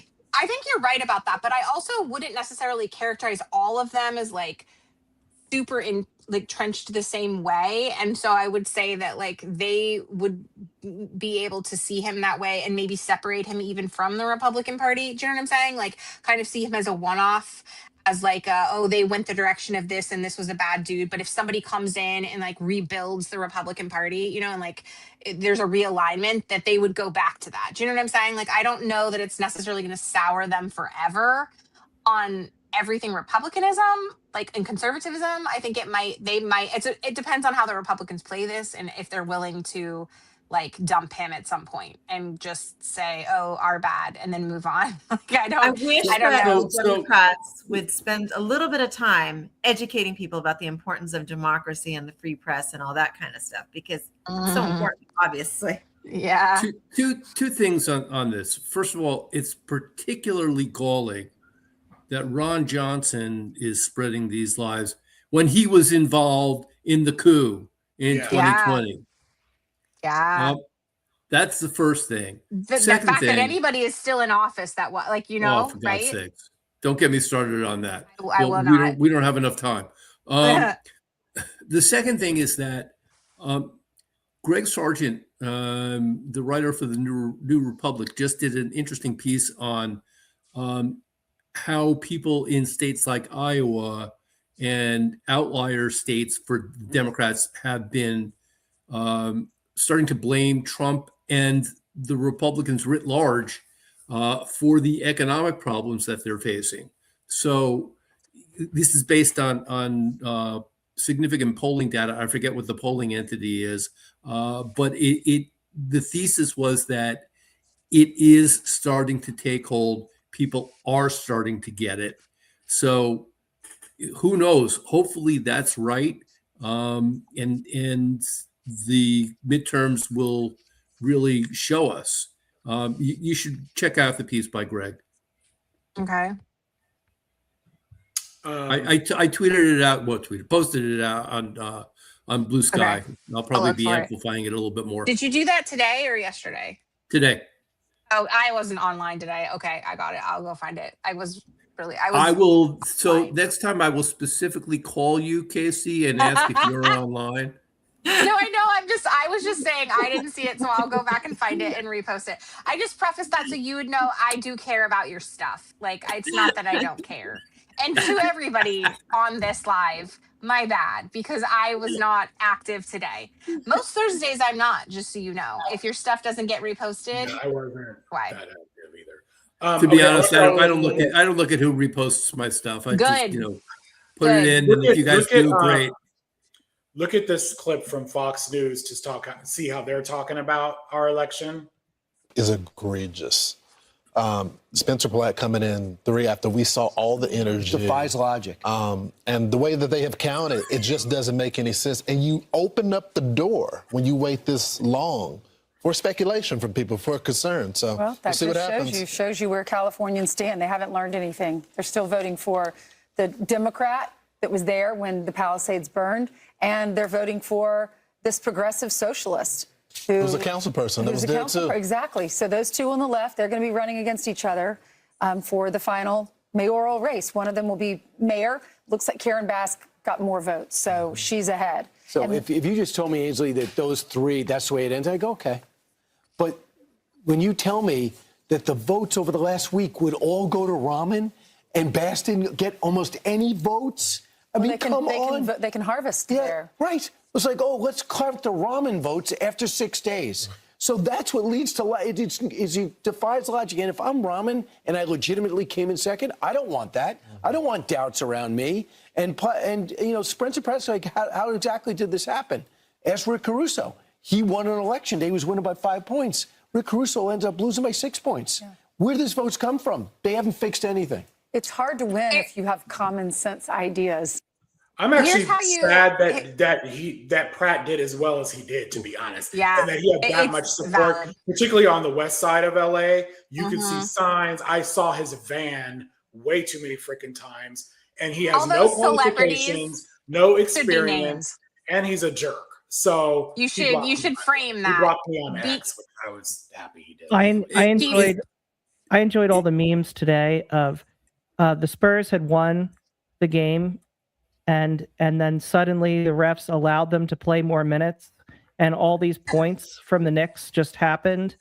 And you know that the Spurs would have won if you know Mike Pence had just had the courage. You know, like this is what it is. It's no, the election wasn't over. It's this perception that we've been given from the media. Following California's laws. This is bring back public shame, because that's what needs to happen. When he says it defies all logic, you say, no, it defies your logic, of which you have none, because you don't know how the system works. And everybody needs to push back immediately on that. The Democrats don't push back harder enough to be like, I'm sorry you don't understand math. Let me share with you what actually is happening. Like there aren't enough people being like angry about it. Like I'm offended you're this fucking stupid and you have a job on TV. Like, you know what I'm saying? Like, I could do your fucking job. Like, I don't always have the right words, but apparently it doesn't matter because neither do you. Why are not more people doing this and then pulling out? Because the facts are on our side. That's the crazy part. The truth is on our side. And they should have like little children being in an ad showing poor sportsmanship. Like, where is the sportsmanship? And that's the gross thing. It's like, how about you kids that understand math? Because my child could explain this. Like, and he doesn't understand it. If kids acted this way after they lost, like, what a effing brat. That's a good idea, Milena. They should have kids explain it, because that's hilarious. If kids can understand it and Fox News can't understand, that's your new ad. Somebody do it. Kids can explain democracy and they can't. Was how condescending they were. It's like y'all are from California. I do not care what you think. I do not care that you guys are fanboys for Spencer Pratt. Like he was never going to win. He was never going to win Los Angeles. Go to a red city or a purple city or whatever, and you'll have a better shot there. But LA was never, it was a pipe dream. And he was like a jerk. So but for the Fox News hosts, that's for ratings. But for Mike Johnson's smarter than that. It has nothing to do with the mayor's race in LA. It has nothing to do with the governor's race. It has to do with sowing doubt. It has to do they also would love to get their hands on our data. They would like our voting data. They would love this is practice, because when they run Spencer Pratt, they know he's not going to win. When he uses Trump's playbook, he's not going to win. But what they do is they're using it for future strategy. Like, he did make more grounds than he should have. He did do better than he should have, right? And so they learned things from that, and then they can use it somewhere else. This is what Republicans do all the time. They're not concerned about perfection. They put people in knowing they're going to. This is why there's no race that's ever uncontested by Republicans. They always show up to run for stuff because they learn, they do recon, and they take it back, and it's smart to do that. And so when he says stuff like this, he knows He knows that he's lying. He knows that it's not true, but he also knows he can do damage with it, and he can see how it's received. And if it's not received that well, they go back and they fine tune it, and they come back and they re-release it as something else. This is what they do all day long. And it's concerning to me that we don't seem to have a counter to that on our side. So I put this post up from X. Jeff Vaughn posted this, and this is one of the conspiracies going around that I think should be addressed here. And it's also really, in my opinion, disgusting. Thousands of homeless voters were registered to vote at LA shelters, despite many not living there. U.S. Attorney Bill Asayo is investigating and vows to follow the evidence. A California Post review of records show 7,600 voters tied to homeless shelters and service providers, one that received $600,000 from a city councilwoman, Raman. All right, you can still vote. You have to have an address to vote. There is nothing illegal about using address at a homeless shelter. These people have rights just like all of us. And I think it's really disgusting to use this as a way to sow doubt in our election. Those people can vote. They can vote. If you don't like it, like people just always scapegoat the homeless. And I thought this was just particularly disgusting. And I don't know the facts here about, I'm assuming this is probably not true. I don't know about the 600,000, but I think it's framed. I think it could be that money was sent to that shelter, not by her. They were that's normal funding for homeless shelters. It wasn't like some kind of bribe, like they're framing it. So I don't know. It's just really gross. As if all of the homeless people are going to vote for her. Like, homeless people are Republicans and Democrats. Homeless people are independents and socialists. Homeless people could be whatever party. I mean, just because you're homeless doesn't mean you're voting Democrat. In fact, it might be a little on the unlikely side based on a lot of the people around my area. And also, don't assume that homeless people, like I think with Spencer Pratt, that was really bad, like horrible, was he was framing homeless like they were all drug addicts, like they were all animal abusers. There are a lot of homeless people that are actually, they have jobs. They just have been priced out of the market. And their families living in homeless shelters, people that maybe do follow politics. Like if I were homeless, I would still want to vote. I would still want to cast my ballot. So I would use an address where I could get a ballot. I just think this is so and awful. We don't understand math. The reporter just said there were, 7,000 whatever votes from homeless shelters. There were 850 some thousand votes cast, and Spencer Pratt lost by about 30,000 votes. So even if you're talking about, like, let's say every single one of those votes was fraudulent, it wouldn't have made a difference anyway. So you're taking a problem that absolutely doesn't exist and framing it as if it would have flipped the election when it absolutely would not. Yeah. All right. Carry Speaking, 2, divide by 6. Okay. I don't know. All right, so I almost had it. Speaking of disgusting, watch this, and it's going to take us back a little. And this is not old. Biden administration. Because they let him in. Are you stupid? Are you a stupid person? This is one of the worst reporters. She's with ABC Fake News, and she's a horror show. A question like that is a disgrace to our country. Go ahead.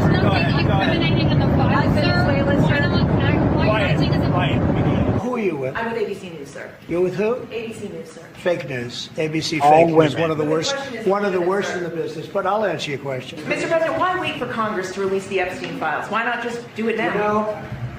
It's not the question that I mind. It's your attitude. I think you are a terrible reporter. You're a terrible person and a terrible reporter. What would you say to the survivors who feel they haven't gotten justice? You are the worst reporter. No wonder CNN has no ratings because of people like you. She's a young woman. I don't think I've ever seen you smile. Look at what's happening in California. To that? It's the 4 Republicans days. are doing well in California. They're not. They're dropping fast because it's a rigged election. Let me tell you, it's 4 days.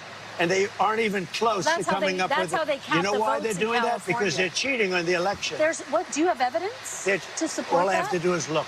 All I have to But do is that's look. not And I evidence. listen. And I listen to people. And let's see what happens. But sir, that's not evidence. Do you think it's and appropriate That's how they that they count the votes in Do you think it's California. appropriate that they have an election and 5 days later they're nowhere close to picking a State winner? and local officials acknowledge they are slow. They're urging. No, they're crooked. They're urging the crooked. votes to be counted quickly. That's how they vote They're in crooked, California. just like you're crooked. Your press is crooked, and Meet the Press is crooked. To be fair, I'm not crooked, but let's Really? Let's Well, you play continue. right into their hands. then. Let's continue. You're either crooked or you're stupid. Let's you play continue. right into their hands with this rap. You know that these elections are rigged. Your network knows that they're rigged. You know that I won an election in a landslide, and I got 94% bad press. But Mr. President, you know why I you've got never that? presented Because you have no evidence. credibility. But you've never presented evidence that it was rigged. Let's keep talking about. I want to talk about Todd. You Blanche. have more evidence. There's more evidence than ever presented. Let's talk Your about elections You in went this to country, court. we're like a third world country. But, sir- Your elections are crooked, and you're crooked, and Meet the Press is crooked, Mr. and so President- is ABC, and CBS, and CNN. But, Mr. President- You're one-sided crooked networks. Right, let's call it quits, because I've had enough. Thank you, darling. Have a good time. Mr. President, let's please, I traveled all the way to Wisconsin. I've sat I in the traveled rain with all. you. I know. I I've sat in the traveled rain all the with way you to for an hour, Wisconsin. on and off in the rain, and I've given you enough time. You ought to straighten out your press, because you know what? Mr. A President, country can never be We great traveled with a dishonest Listen, press. we Come on, let's traveled go. all the way to Wisconsin for this interview. I mean, He is such a despicable human being. yeah. He is, and you know what? The Republicans have weaponized this, and it's a problem because it used to be that if somebody went off the rails like that, it was like it would ruin your career, right? Like it would. Howard Dean screamed once. Right. But now what they've done is it's just twofold. Number one, they've made him a spectacle. So it's like people want to watch. So in olden times, they might not have even shown that, right? Like they wouldn't have given airtime to that. That kind of rage bait didn't exist. And again, and I want to stress that I recognize that even though there appeared to be civility, one level of society, we had clear like discrimination and racism and misogyny and all these things happening below. So like, let me just preface this by saying it's not like I'm going back to like times saying, oh, the good old time. Like there was no good old times of this country. Okay. I want to be clear about that. But I will say that what used to exist was this like that refusal to allow something like that to happen, right? But now it's a spectacle, and so they don't turn off his mic, they don't turn off the cameras because they know that they get more publicity for that. Here's the money part, right? The piece that they're going to get more viewers and followers. But what that also does is it gives him more airtime because she's not talking over him, so he's getting all of this time. And even though, yeah, a lot of us look at that and go, that man is unhinged, that man is out of control, that man is despicable. There's a lot of other people that look at that and go, what a strong man that is. Look at him not being bullied. Look at him, you know, it's like he's got this rhetoric that they've practiced and they've packaged. And even though he's gone off the rails, even though he's cognitively lost some of the steam, right? He's still a part of that package, and it's playing right into their plan here. But the one thing I will say, and I did make a video on this, and I'm so serious about this. If this man dies on camera, it will be our generation's Moonwatch. It will be the greatest spectacle of anything that's ever been televised. And if you continue to have interviews like that, because no matter what you say about this, he got worked up. No matter, I don't care what side you're on, that his blood pressure went up. That man was angry. He was upset. His face turned red. And the more you push somebody like that, that's already got pre-existing health conditions, I'm just saying that news companies and agencies might be incentivized to put some hard-hitting journalists in there to hit it harder. More Kristen push him. Welkers. That's exactly right.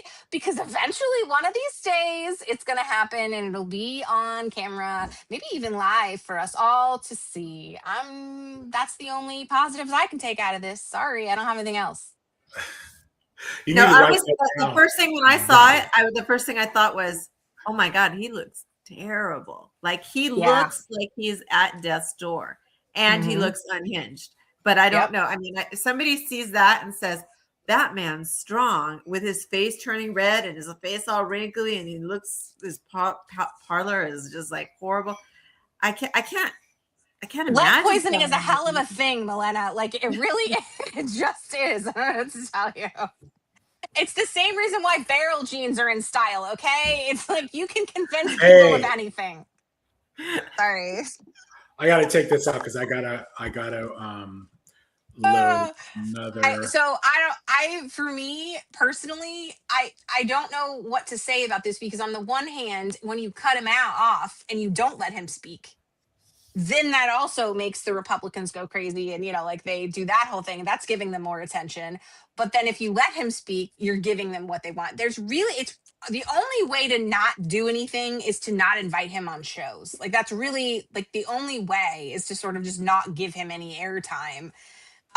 But then again, I mean, then you don't have the death watch situation happening, as like you're not incentivizing that to come on sooner. So, which to me, that does seem like that is a win. So, I don't know what you think. All right. Well, the camp that the sooner he's gone, the better it is. I'm in that camp. Like that. I still work. Oh, that's right. I'm sorry. All right. So we're gonna now talk about. Are you leaving, Adam? Bye, Adam. Oh, Adam. Bye, All right. Adam. All right, man. Have a nice night. All right. So we're gonna talk about the Tuesday election results, and we're gonna watch this. But mainly, we're gonna talk about the path to the Senate, and we can debate it or whatever. But I'm gonna lay out, a possible path that is definitely achievable. Can now report that oyster farmer and Marine Corps veteran Graham Plattner has been projected to be the Democratic nominee in the Maine Senate race. He defeated incumbent Governor Janet Mills, who suspended her campaign back in April. And in South Carolina, the Republican primary for the governor's mansion is going to go to a runoff on June 23rd between Lieutenant Governor Pamela Yvette, endorsed by President Trump, and State AG Alan Wilson. Also in that state, we can project that Senator Lindsey Graham will avoid a runoff after facing a primary challenge from businessman Mark Lynch. Okay. So I feel like I'm sure you guys have heard this too, there has been a narrative painted that we need Maine in order to get to a Senate majority. And we should be worried about that. There are other ways to get to a Senate majority, but first let's talk about why we should be worried about that narrative. Okay, Plattner won. Good for you, Maine. And everybody, everybody on this call supports races. I, for one, I have issues with Maine. I have issues with Plattner. If you were here last week, I told you what they were. And so I kind of thought about this, and I was like, I reached out to some people and I was like, what are the seats that are must wins if we don't have Maine? We have to protect some seats. We have to win some new seats. But I want to tell you why people should be prepared. If you're riding for Maine and you feel like that should be one of your states, one of the places you're supporting, if you're in Maine, be prepared. That's all I want to say, because I don't think that's going to be achievable. And where's that one? I want to show you one thing first here real quick. My bad. I don't know if it's even here. There's there was a post. Let me take this down. I'm only allowed a certain number of slots here. Oh, sorry. I'm supposed to be talking while you do that, right? I didn't want to interrupt you. Yeah, it's okay. I'm gonna have to take out something else. Shit. I will say that I have tempered my feelings on Plattner from last week, given how I came to learn more about the authors of the article, about the background of those authors. I knew last week about the fact that the girlfriend that was making the accusations was a Republican political operative. That did raise a question, but then also finding that the New York Times went against their journalistic standards in the fact that they printed the article without any corroborating evidence. It doesn't look great. And well, you know why I don't support him, because I am worried about a lot of the things that he's on record of having posted and said, and he keeps making up excuses. And also I've watched him in interviews. So this is, my point is not so much, whether at this point, like he's the nominee. It is what it is. So it's that part is set in stone, right, Chris? But So- here's a post that basically lays out that they are waiting. The GOP is waiting to release their oppo until after the filing deadline, fearing that Democrats will Biden him, right? Those text messages are bad, y'all, and they're gonna be bad. And They're this gonna, is just there's the more beginning. that's gonna come out. So I think if you're riding for Maine, if you're giving them a fair chance, that's fine. But just know that whatever you saw already, it's gonna get is- worse. It's going to be worse. Watch this ad that was released from the Republicans. And this is stuff we already know, but listen how they frame this. Collins spent time as a kid picking potatoes in Maine. Graham Plattner spent time as a kid at a $70,000 a year prep school in Connecticut. Susan Collins has brought more than $1.5 billion back to Maine for hospitals, schools, roads, and communities across the state. Graham Plattner runs a hobby oyster farm whose only customer is his mother's restaurant. Graham, say hi to your mother for me, okay? Susan Collins doesn't have a Nazi tattoo, and she doesn't have an account on a notorious predator's Paradise app. Graham Plattner did for years, and this was his profile picture. Oh gosh, please, get that off the screen. Anyway, Susan Collins, a senator we can be proud of. So nobody likes Susan Collins. Like nobody is saying that she should. No. My whole point is like, get ready. It's going to, and that was all stuff that's very public about him. That's why people are so mad about it, right? Because there is so much at stake. And you're right. Like she's going to bring all that and more. And it's hard to beat an incumbent. I don't care who you are, and I don't care how bad she is. It's always harder to do that. They have more money, they have more influence, they know more people, even in a time like this. And I have insight into Maine for people that live there and people who formerly supported him. And I'm going to tell you right now that it's going to get worse. And the best we can do is just position work on Susan Collins, which I've said I will do until the day I die anyway. Like, so it's fine. Like if Susan Collins is alive, I'll be there to slander her. It's fine. It's not even slander because I'm going to use her own words. But I just want everybody to understand that the criticism for him in a primary period where you have ranked choice voting was so fucking valid. And it's ridiculous that people were pushing back so hard like it was California. I want to make the distinction that California had a jungle primary. That means that it could have been all Republicans on the ballot and no Democrats, theoretically. That's not the case here in Maine. You were going to get a Democrat no matter what. Okay.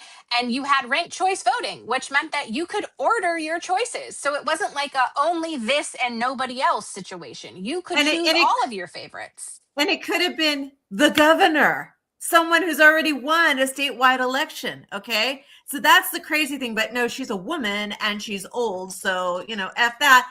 Well, and she suspended personally, her campaign, so that was kind of. I know she's suspended, but that was the reason why she suspended her campaign. Yeah, was that's true. She couldn't raise any money and couldn't She get the did, and support. it was after the Nazi flare came out. So and this, I need you all to stop with the minimization of Nazi flare. Okay, I need you to come up with a better response than that. We're not going to just look the other way.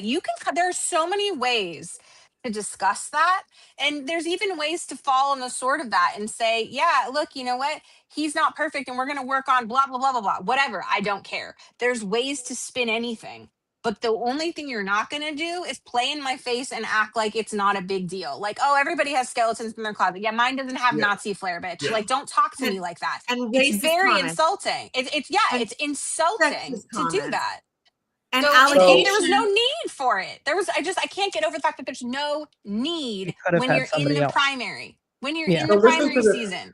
Watch this other clip with Chris Rabb, who we know is from Pennsylvania. He is a progressive, left progressive.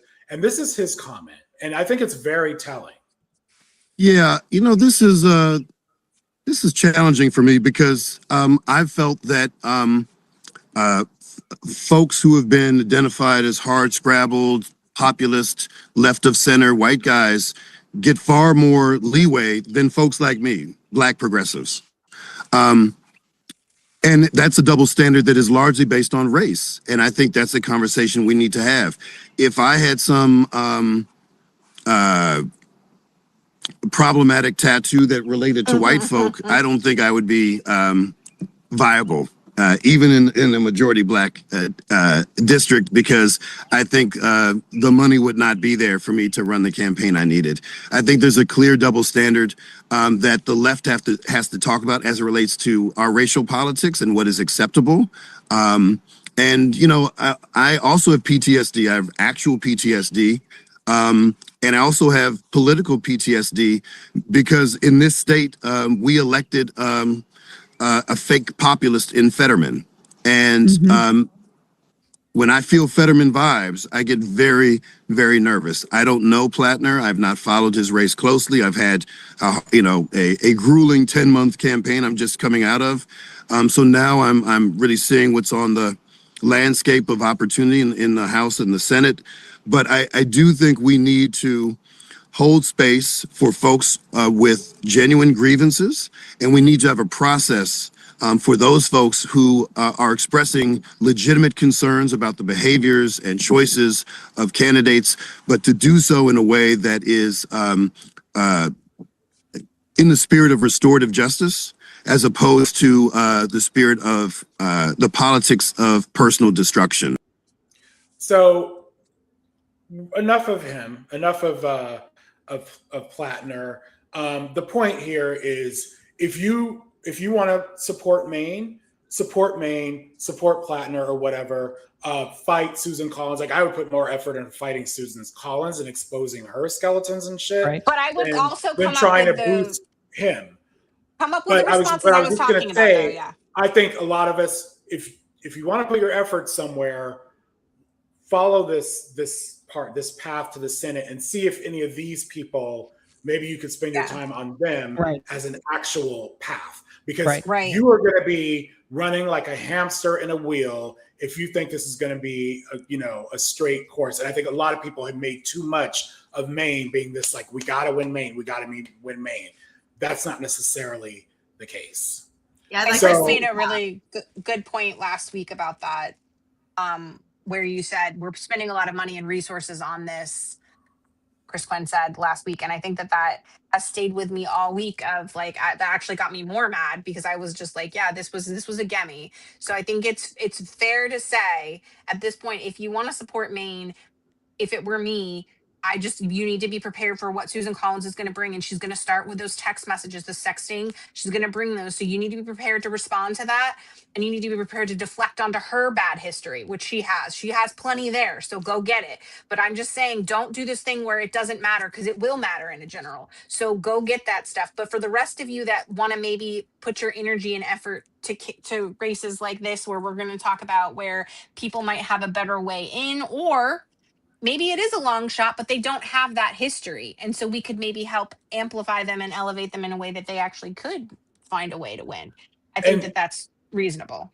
And Patrick's point is valid here. We all know this. Susan Collins voted for Kavanaugh. She's part of the reason how Roe was overturned. She's confirmed his judges. This is not about that. Like you could say all these things about Susan Collins. You're going to have a lot of defense work to do when it comes to Plattner. That's all I'm saying. So here's some other things we could talk about. So the top flip is North Carolina. So the reason why this is like a must, I'm not gonna say it's a sure thing. Chris, you had mentioned this earlier, but it's an open Republican seat. There's not really a sitting Republican. Cooper is the strongest Democratic, extremely popular. Yeah, extremely popular, and multiple polls show him leading. So if there's one seat that like put this on your list, if you can help him, great. But we can feel, I think, pretty confident here. What about Sherrod Brown? Oh, we're getting. So number 2, I'm gonna put this so we can see because the comments are in the way. Ohio, Sherrod Brown. It's a special election against appointed Republican John Husted, whatever. Husted. He's one of the strongest statewide Democrats. And if you know Sherrod Brown's history in Ohio for a long time was a purple state, and now it's red. Republicans worked with him. if you were a constituent and you were maybe a Trump supporter, you could still call Sherrod Brown, reach out to Sherrod Brown, and he would respond to you. It was really sad when he lost. And he is, possibly the most liberal of all of the candidates we're going to talk about.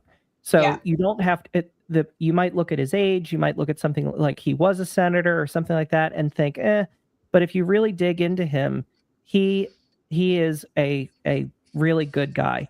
And the fact that this is JD Vance's seat. So this is an election for 2 years.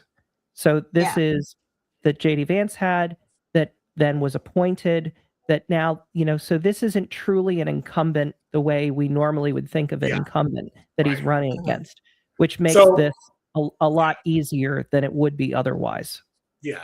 And Ohio, make no mistake, Ohio is a red state, but Sherrod Brown has a lot of, I will say, grace in Ohio. He is, he is definitely favored there. Anything else you guys want to say about Sherrod Brown before we move on? Okay. The next, number 3, Mary Patola. She's a great candidate. She's a great candidate. And she has, so ranked choice voting here again, Casey. So that's the environment there. She's already proven she can win statewide. So she's already won before. And she's probably the best pickup opportunity after North Carolina and Ohio. But she's great. What I loved reading about her is she is the first native-born Alaskan to win statewide office, which is crazy. But that's crazy. Yeah. So she's running against someone from Ohio, ironically. So I didn't know that. Yeah. Yeah. Okay. The background of Alaska is very weird in that way, where obviously they haven't been a state for that long, but also it's a lot of people that have moved there that then have picked up political careers, and she is indigenous. So that is a huge plus as well. That would be a really great thing for Alaska. And she'd be the first female indigenous senator. Yes. If she Mm-hmm. the first, which is amazing. So that's a campaign that we should be like asking people to donate to, because there's not as much money. All of them. Yeah. But particularly, I feel like the media market in Alaska isn't going to be as expensive as like the media market in Ohio, for example. And I think that like if we start sending money there, that can make a huge difference. And like, do it now for your buck. Yeah. Do it now, because the earlier that the candidates get the money, the more they can like plan out their future, the more staffers they can get. Also, in Alaska, it's very expensive to get from place to place in Alaska because you have to travel by plane just about everywhere. So please, everybody, if you're going to like ask your friends too, why not ask your friends to like donate to these campaigns too? Like my friends don't have a lot of money, but my parents' friends do. So I ask my parents' friends to donate, and I give them a list, and I give them a list every month. So it's funny. They're like, tell Melinda to send us the list. and I feel so like special about that too. Like, oh my God, they trust me. So Michelle made a really good point here. And it's not happening just in Ohio. It's happening in states. This is something Democrats need to learn to talk about, because the other thing about this, AI data centers, it's really a nonpartisan thing. Like Democrats and Republicans, nobody wants a data center in their town using their water, making it toxic, using a ton of electricity, and making their bill go up, and the sound, the noise. So this is something we all can agree on, and politicians are missing the boat if they do not make this part of their platform. This is gonna be my 13th reason that the Democrats don't pick this up, because I will go on about this all damn day long. It's such an easy slam dunk win. Just yeah. So anyway, that's a great point. I do not know where each of these candidates stand on this. I do, from what I've read, it's not just Republicans writing for AI Center. There's some Democrats that are causing problems too. So that is something we do need to research on these candidates. But we can also push people to oppose it too. That's what we should be doing. So that's something the reformers are going to be working on very soon. Is AI Data Center pushing the candidates, speak on this. Where do you stand? And these are the problems with AI data centers. I'm not going to be naive enough to say, oh, they need to go away.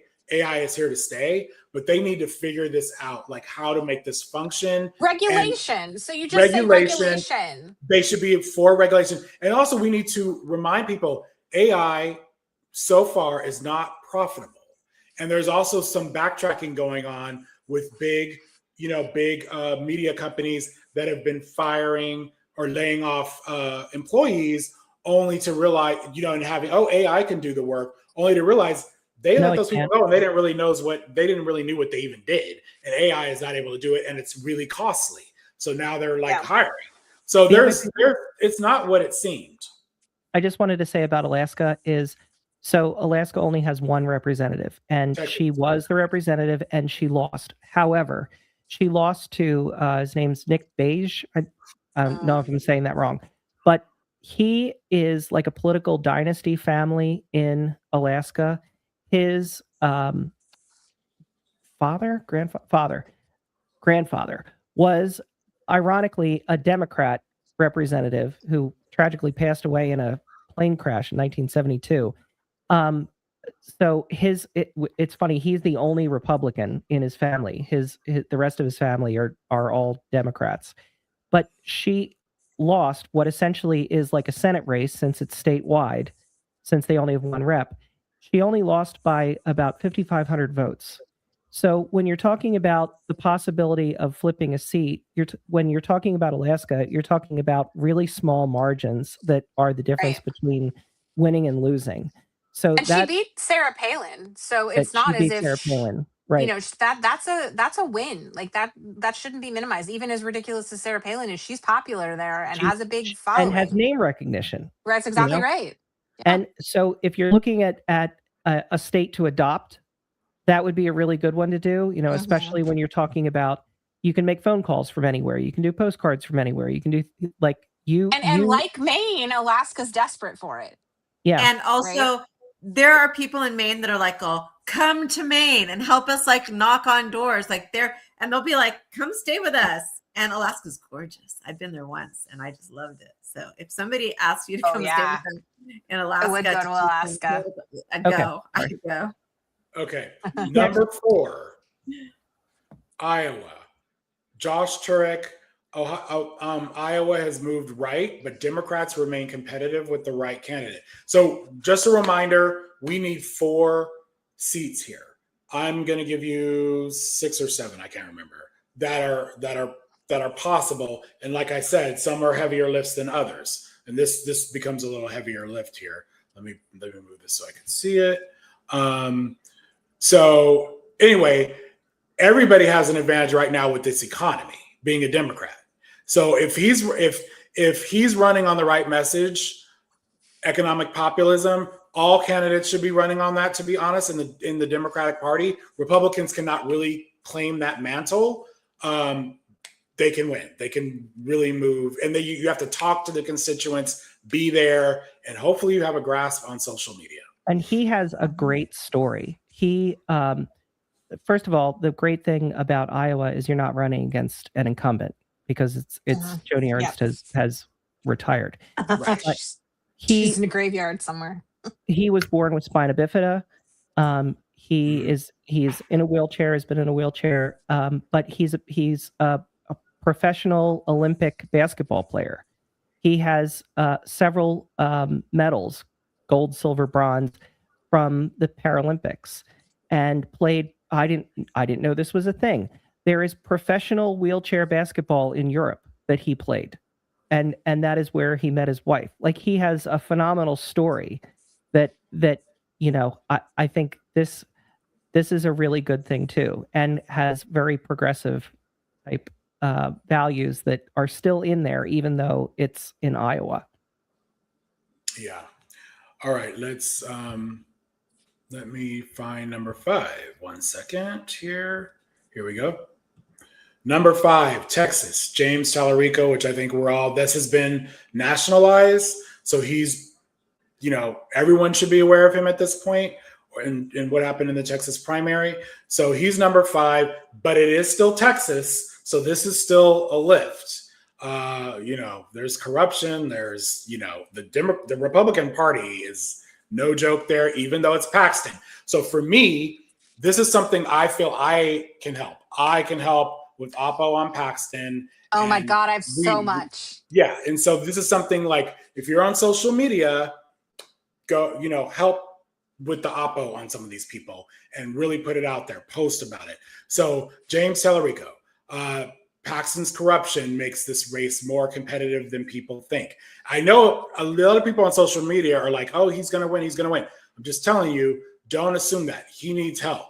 Democrats still have a path through population growth and metro turnout. And like Milena said earlier, the Hispanic voting population has really flipped. They're really moving left here, or, blue. So again, national attention, party support, it could be a flip. And I think the biggest thing to press with Texas is the percentages of Democrats that stayed home that would have flipped the race with Beto O'Rourke and Ted Cruz. It was something like, if 5% of the Democrats that were registered that stayed home had come to vote instead of staying home, Beto O'Rourke would be the senator. In the governor's race, it was something like 11% that of the Democrats that were registered stayed home, Greg Abbott wouldn't be governor. Texas is not as red as it is being perceived, and the biggest thing you could promote is the fact that if you were one of those people that stayed home, you absolutely can make the difference. And so that's why phone calls make a difference. And it's really easy and it's so empowering. So if you have never done it before, just try it. I mean, you could try it for 5 minutes. If you don't like it, stop.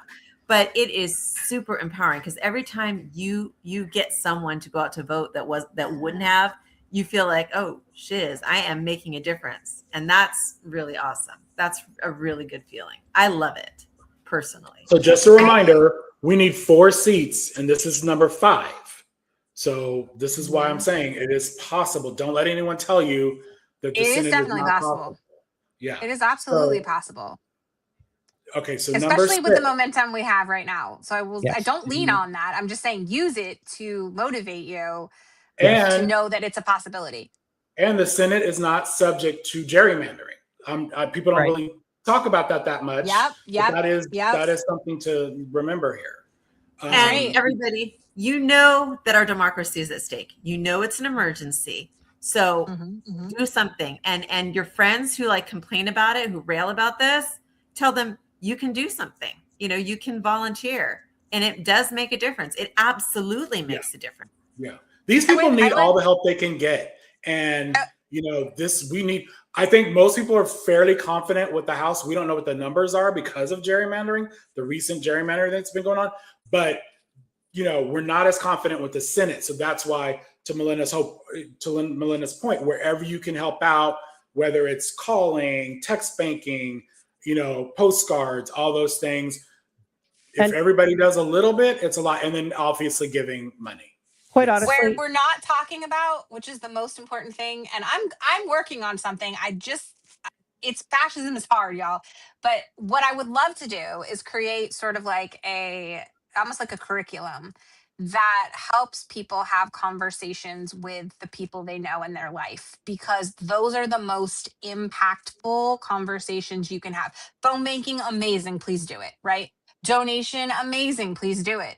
But the biggest difference you can make is having conversations with your friends and bringing up politics sometimes when it's not comfortable, and finding segues in that feel natural and authentic and eventually will help make an impact.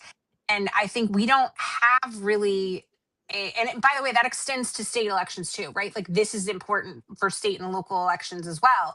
But what that looks like is going to be different for everyone. So it's going to be personal to you. in how you approach people. But we've talked about this a lot on this live, specific, not today, but like on our lives, about how different the culture of white people is when it comes to politics, and how separated politics has become as a part of conversation, that it is something you don't bring up at the dinner table, that it's something you don't bring up in public, that it's not polite to do that, especially in the South, right? And that we have to fix that. That's a culture we have to change. That's a dynamic we have to change, because we've lived with a privilege that other people didn't have, and that is why we're here. That's to the detriment of what's going on. So I need you all, before you do anything else, check in with all of your people and say, hey, is this the election that you show up and help us save the country? Like, is this the election that if you got friends in Texas, that's who you call. You got friends in Alaska, that's who you call. You know anybody, like you meet somebody that's from Alaska. Oh, hey, do you have family there? Do you know about this person? Can I tell you about this person?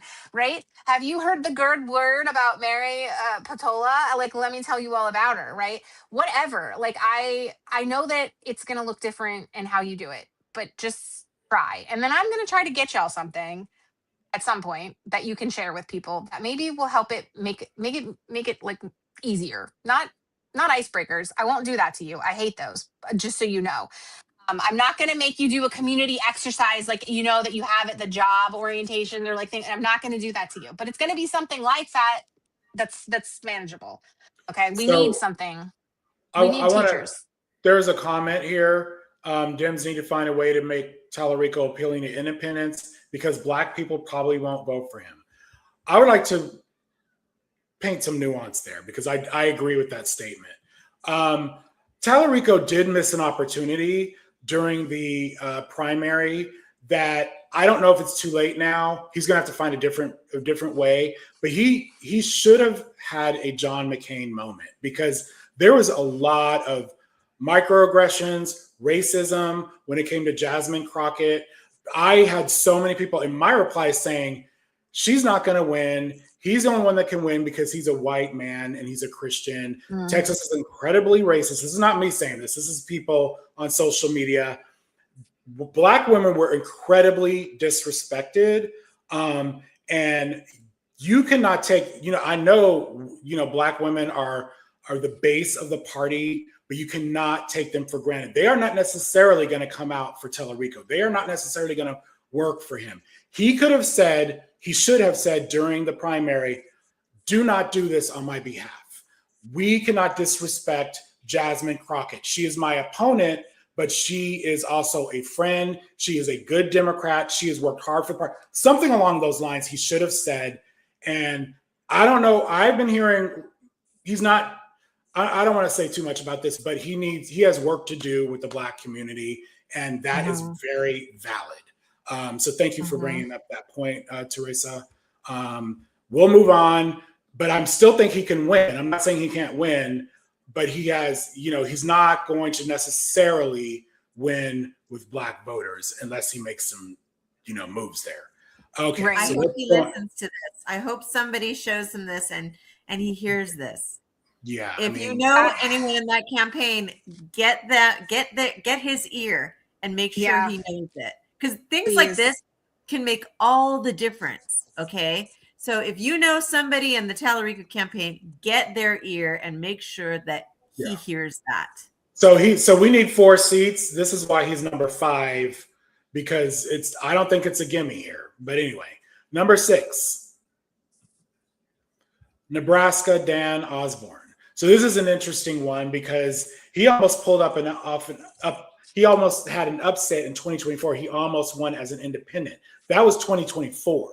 This is, kind of like, I don't want to say anti-Trump era with Republicans, but Trump is in the toilet when it comes to approvals. And yes, Democrats, the approval is very low for him. Independents, the approval is very low for Trump. But even Republicans, it has dropped a significant amount.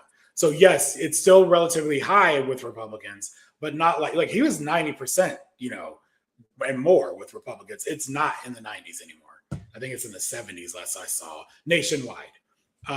So this is possible. It's also a heavy lift. That's why it's number 6. Let me read the rest. Did I hear that the Democrat was dropping out in that Well, race? it was or am I getting that strategic. confused? So the rumor, the unsubstantiated rumor, which sounds very plausible, is that there was a Democrat that ran in order to siphon votes. And so another Democrat ran to beat that person in order to drop out, because the Democratic Party officially has put their backing behind Dan Osborne. So she did it on purpose to keep the other person off of the ballot in order to drop out, in order to support Dan Osborne.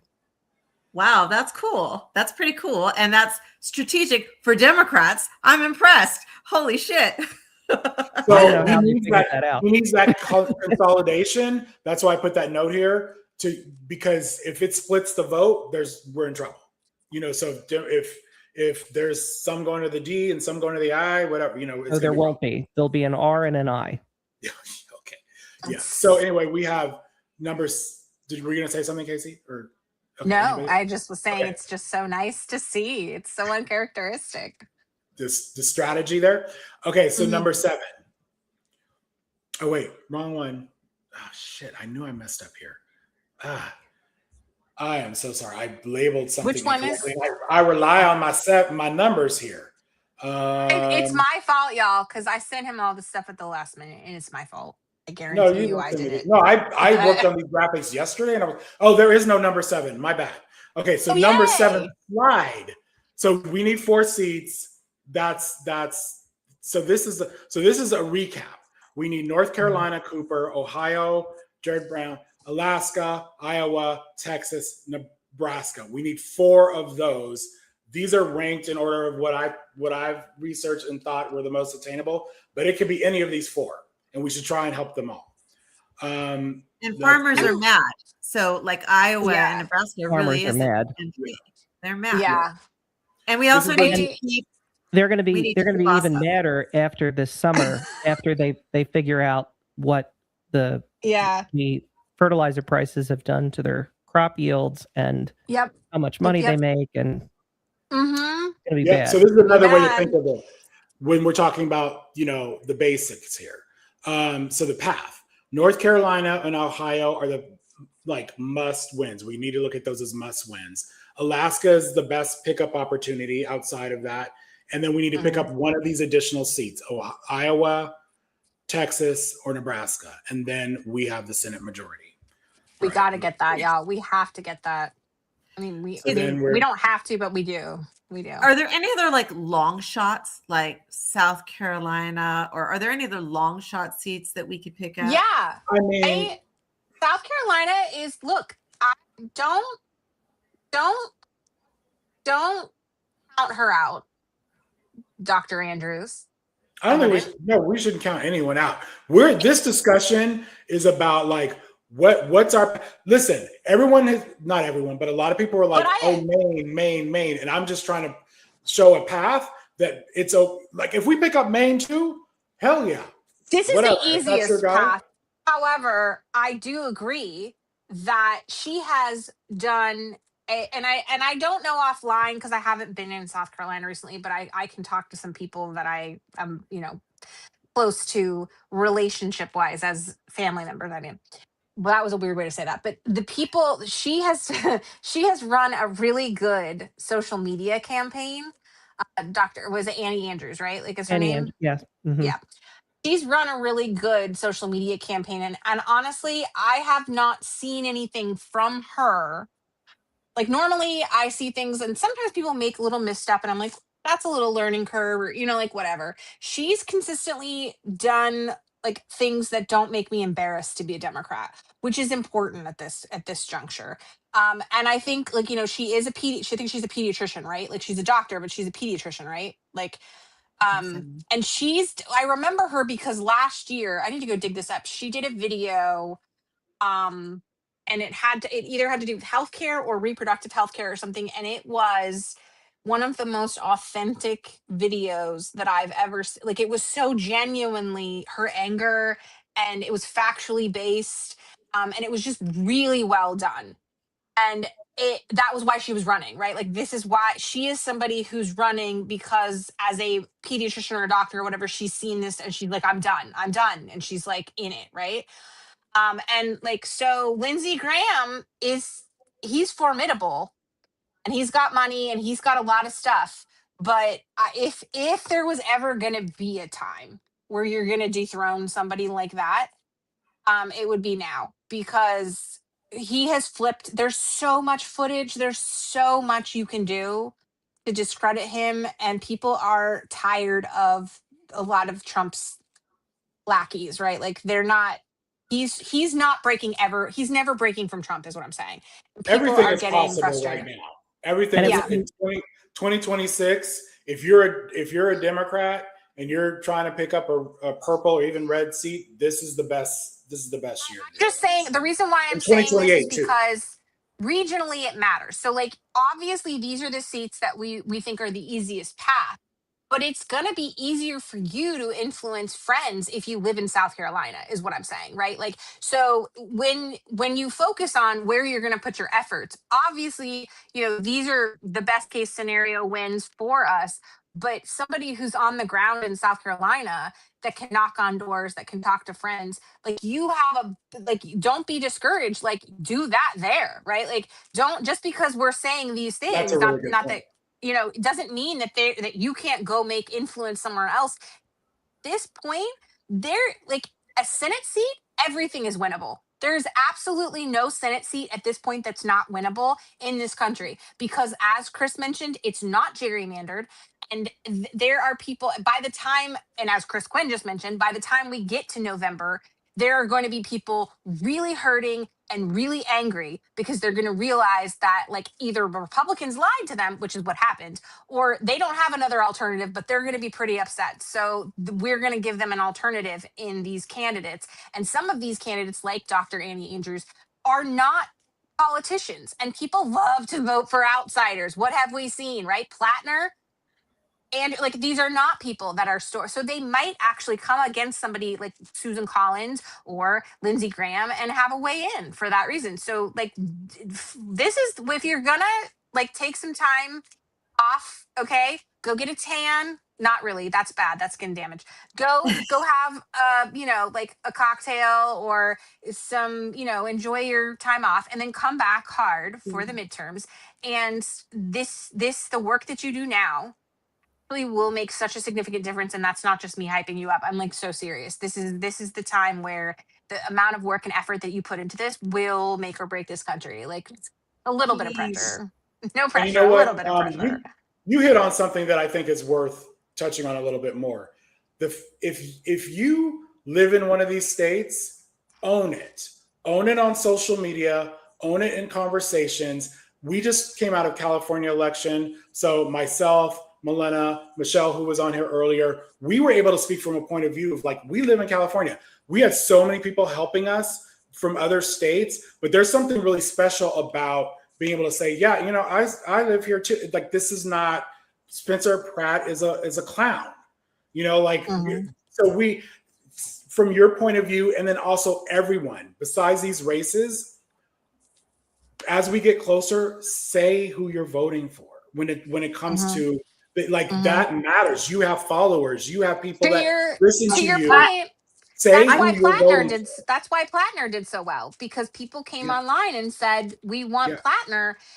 Now, whether that's right or wrong, that's another conversation to have again. But to your point, it's impactful when people come out and say, like, that and why they want that person. Like, we want Plattner, we want Collins gone. He's going to help the working class.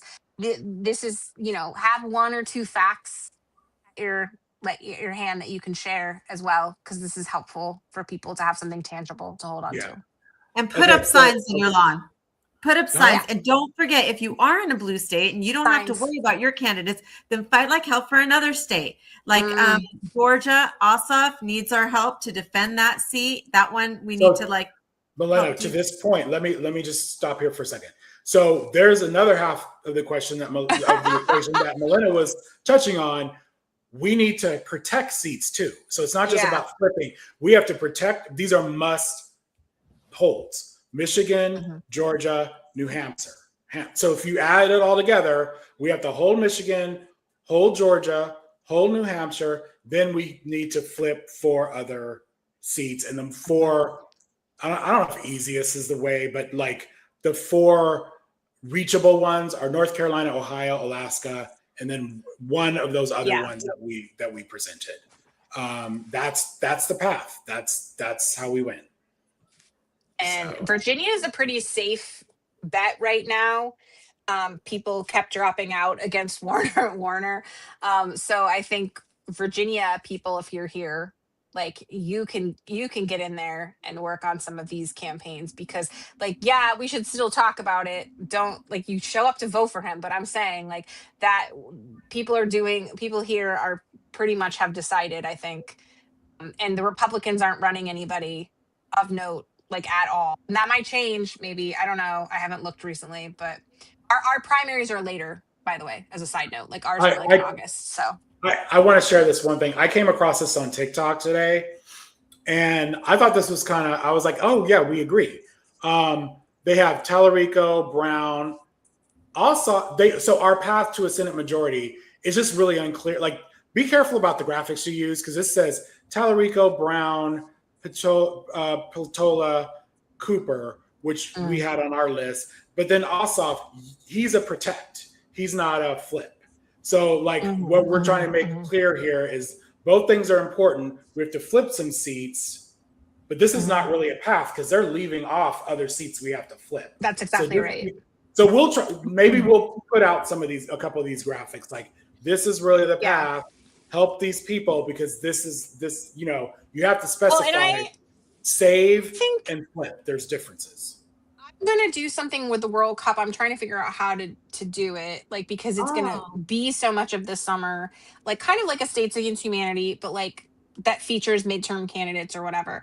And I wonder if we couldn't like pick a candidate to feature each week and kind of talk about them for a little bit of time on our live. Somebody that needs hyping up, or somebody that's done something good, or like whatever, like just to kind of go through and have discussions every week here. And that'll remind everybody that they could be doing this, but on their own social media, if there's something that you like about somebody.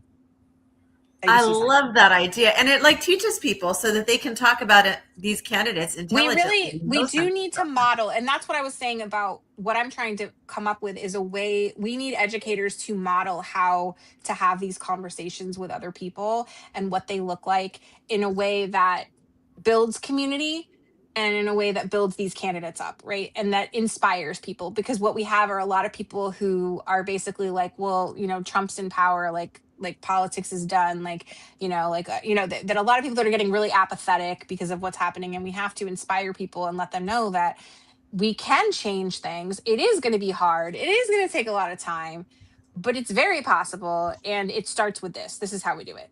And it can be fun. It can be fun. And you meet cool people. Like we all met through politics, and we just love, I mean, I love you guys. None of you love me, but I love you guys. So it's great. We do. And I told Chris, I said, if we were ever in LA, like we would all go out, all of us, like as the reformers would go out and have drinks, and we would have a great time. Oh my gosh, and even though we wouldn't normally have met each other, we probably would have not come across one another in normal lives, but because of what we do, we did.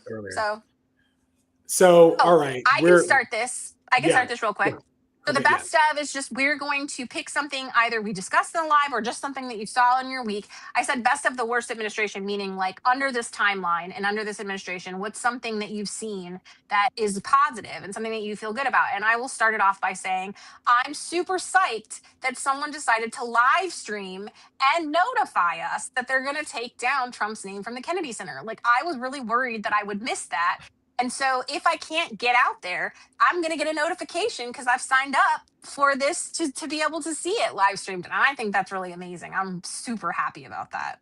Okay, I'll go next. My best was our California results. That was the fact that Becerra not only is, on the general, but he was number one.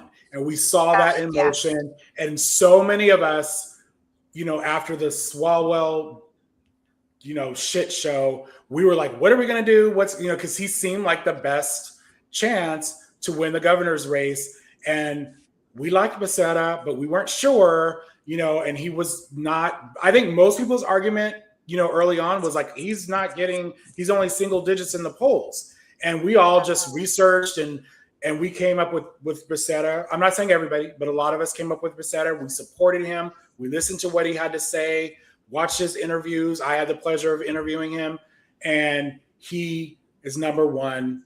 And I don't know. I think he's going to be our next governor because it's hard to see. Yeah. It's hard to see Hilton, in California with a guy from the UK that helped prop up Brexit winning the state. And there's a lot that we're going to be saying about Hilton. And he's so wholesome, and Becerra just gives me such good vibes. So I felt super good about that too. Very decent man. Yeah.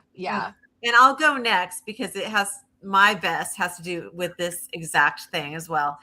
My favorite thing was the fact that all the other main candidates got on board and endorsed him.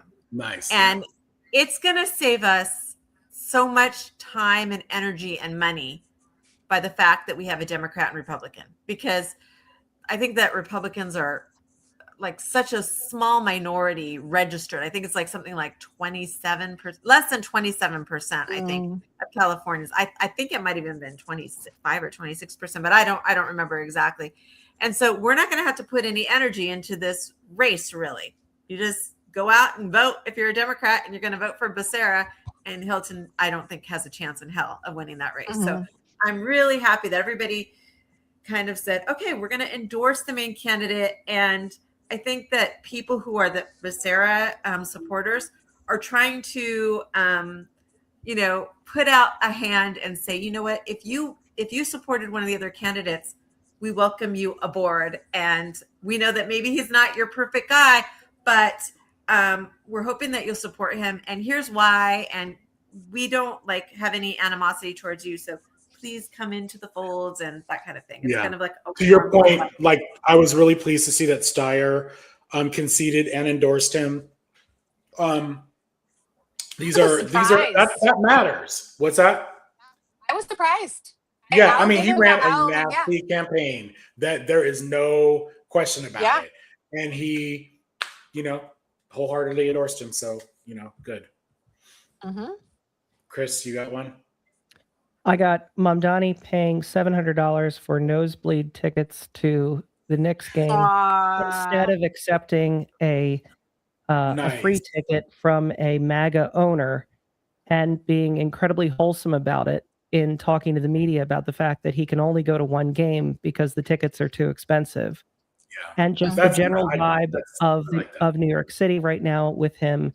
The fact that with the Trump debacle, the fact that he immediately thought of the fans that were being displaced and had his administration help set up a watch party in Bryant Park. The fact that he is so far being exactly what we wanted him to be, which is a beacon of hope in the darkness. Yeah. Agreed. I love that. And I know people get upset because they're like, oh, New York City isn't like the rest of the country. But you know what is like the rest of the country? Humility. Do you know what is like the rest of the country? People are struggling. This idea that it used to be people used to be ashamed to admit that they couldn't afford stuff, right? You didn't want to say that. You didn't want to be like, oh, I didn't budget for that. Let's normalize saying that. Bring back the hey, I can't go spend this week. I don't have the budget. I don't have the funds. Can we go find a way to DIY this or do something on a lower budget? That's not shameful. Stop making our worth connected to our wealth. And that's so important that we push that narrative. And I love that he's doing that. And I hope more candidates will do that, because I feel like the opposite has been true, where people try to pretend like they have more than they do. Let's do the opposite of that. I love that. You know what, Casey, you sent me, Michelle had said, oh, send the link. And you sent me this. Oh yeah. I'll drop it in the room. I sent it to you too. And I'm going to put it on the screen. There's a QR code that if y'all, I'm sorry, we're wrapping up here. So it's kind of like the last minute. Is this the one? No, it's fine. Yeah, there's a QR code there if you guys want to scan it on your screen. That's from their Instagram. You can go to their Instagram too. I pulled it from their Instagram, so that's why. I'm sorry I didn't bring it in advance. Look, we're What's all this doing little our red best. circle? That's the Kennedy Center there in the red. Yeah. That little. Could they have put a smaller picture of the Kennedy? I don't know. Center? Listen, Like, I was like, maybe they're doing like some throwback. I feel like kind that's of supposed thing. to be a statement of some kind because Yeah, this, and I was this just was gonna very take it. unfamiliar to me. This scenery here. It is weird from that vantage point, but also it's because like today I drove by it from a totally different because I was getting on 66, so I was like, it looks so different than what I went by, but a different vantage. Well, anyway, thanks for making everybody aware of this. I will Mhm. definitely, when we get off of here, I'm gonna put that in my menu here. All right, everybody. Well, thank you. It's 2 hours and 30 minutes almost, and we appreciate your time on Thursday night. It's what time is it here? It's 9:30 here, and it's after midnight back east. So thanks everyone, and we'll see you next time. And we loved going through this with you. And thanks for your attention on the Senate. Let's flip the Senate. We got work to do. Good night.